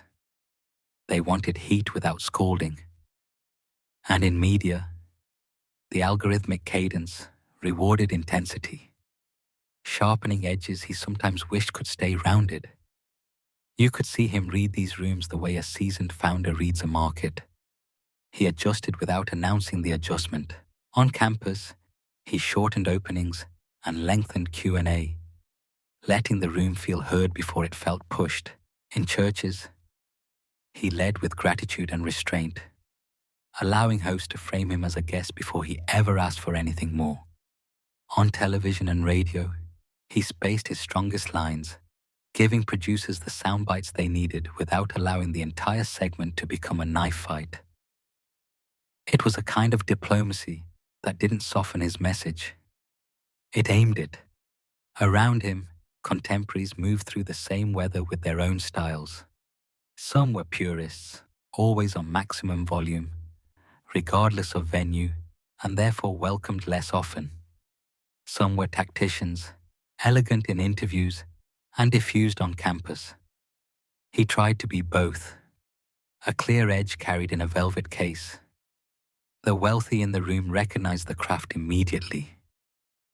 Product/market fit wasn't just a Silicon Valley term. Here it was a pastoral instinct and a campus survival skill. But with each adjustment, the machine asked for more, because when you succeed, when you show you can harmonize fire with form, every venue wants your version of it. University chapters asked for him in person, not just on video. Broadcast producers angled for the late segment and the early segment. Church leaders requested weekend services and midweek forums. The cadence that once proved the model soon became the model's demand. Success refactored itself into expectation. Infrastructure grew in response. Regional coordinators, media bookers, security teams, comms directors, donor relations, all the necessary scaffolding of scale. And yet, the culture around him still read him as the product. Students practiced his cadence when they hosted their own debates. Pastors recited his lines in their introductions. Producers stacked panels expecting his tempo to carry the segment. In the economy of attention, the brand was transferable, but the gravity was not. He remained the keystone admired for it, required for it. Meanwhile, the ideological terrain shifted beneath everyone's feet. Institutions that once tolerated dissent now professionalized resistance. Policy manuals thickened, speech norms narrowed. The word disruption wore two masks, a badge of honor in his circles, a pretext for cancellation in others. And as external resistance professionalized, internal expectations professionalized too. Annual summits needed to feel larger than the last. Media metrics had to trend up and to the right. Donor decks wanted growth graphs with steeper slopes. The same upward arrows that delighted a board also tightened the vice on the operator. You felt the tension most sharply in the handoffs between spheres. A campus night that ran long would compress prep for a morning studio hit. A Sunday appearance that multiplied invitations created a week of additional travel, which cut into donor follow-ups that funded the next quarter's plans. Nothing was wrong. Everything worked. And that was precisely the strain. In a well-built machine, the smallest lag traveled quickly through the gears. The culture he navigated was louder than it had ever been. Yet the high rooms, the boardrooms, green rooms, pastors' studies remained quiet in their own way, and quiet rooms demand discernment. He brought it. He knew when to stand harder and when to stand still. He learned which provocation created fruit and which only created fatigue. He understood that a movement can squander its moral capital by chasing every fight, and that the most expensive thing a leader can spend is not money, it's attention. There were moments of grace threaded through the grind. A campus leader who'd been shouted down the semester before, now moderating with calm authority. A pastor leaning over to say the congregation had never stayed that still that long. A producer, off air, thanking him for speaking with heat and not contempt. He banked those moments quietly. They brought him little rest, but they brought him clarity. Still, the geometry of the work began to show its edges. To keep campuses open, he needed media to legitimize them. To keep media strong, he needed campus stories to supply it. To keep both upright, he needed churches and donors to believe the work lifted more than it burned. The flywheel spun. The flywheel sang. But every flywheel extracts the energy it needs from the hands that spin it. You watch him translate that complexity into something human. A handwritten note to a student who took a risk. A gracious text to a pastor who weathered criticism for hosting him. An extra segment given to a producer after a rough show. Those gestures weren't public strategy. They were private ballast. They steadied the craft in choppy water. They also took something from him that spreadsheets can't count. The backdrop mattered. This was an era of saturated feeds and thinning attention spans, of quick outrage and slower repentance, of algorithms that amplify heat and penalize patience. He pushed against that gravity without pretending it didn't exist. He tried to win eyes without losing souls, tried to win arguments without losing the room. He did not always succeed. No one does. But he kept returning to the same discipline. Clarity first, volume later, message over moment, mission over metrics. And that is where you, listening in the quiet, begin to see the whole architecture at once. Not only the network he built, but the atmosphere he built it in. Not only the victories counted at scale, but the costs carried in private. You see a man threading needles across campuses that test boundaries, pulpits that guard tone, studios that reward immediacy, while holding a center that, if it slipped, would let every current pull the rest apart. From a distance, it looked like inevitability. Up close, it was stewardship deliberate, exacting, and costly.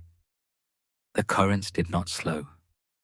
The rooms did not grow simpler. The cadence did not reduce its demands. He simply learned, again and again, how to move through them with enough force to shape the moment and enough restraint to outlast it. And even as the strain grew, he did not outsource the part only he could do, standing in the places where collision was certain and choosing, one room at a time, to keep the line true. So now, as the lights grow softer and the noise of the world recedes, you hold his story like a candle in a quiet room. Not the loud rallies, not the fiery debates, not even the applause that echoed long after the halls had emptied. What you hold is quieter than all of that. It is the weight of a life lived at full stretch, the beauty and the burden of giving everything one has for what one believes matters most. There is something profound in realizing that strength does not mean the absence of strain. It means walking with it, carrying it, choosing again and again, to show up even when the body whispers for rest. And in that choice lies a different kind of wealth, one that cannot be charted in markets or portfolios. The wealth of conviction, the wealth of endurance, the wealth of leaving a line behind that others can now follow, for those who have built, who have carried enterprises and visions of their own. You know this rhythm. The late nights, the private costs, the invisible weight behind visible success. You understand that brilliance always draws on something deeper, and that legacies are carved not in moments of ease, but in the crucible of endurance. And so you let this story rest in you, not as noise, but as quiet clarity.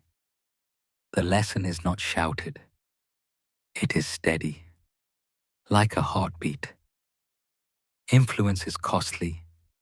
Conviction extracts its due. And legacy is the record of those who chose to pay the price. He is gone now, but the resonance of his stand remains. It lingers in the halls he once filled, in the words that continue to echo, in the lives that carry forward the courage he modeled. It lingers here, too, in the stillness of this moment, where you lie listening, reflecting, letting sleep draw near. And as you drift, you carry with you the truth that wealth, true wealth, is not only in what is gained, but in what is given, spent, and endured for something beyond the self. That is what lasts. That is what holds. That is what lingers long after the final word has been spoken.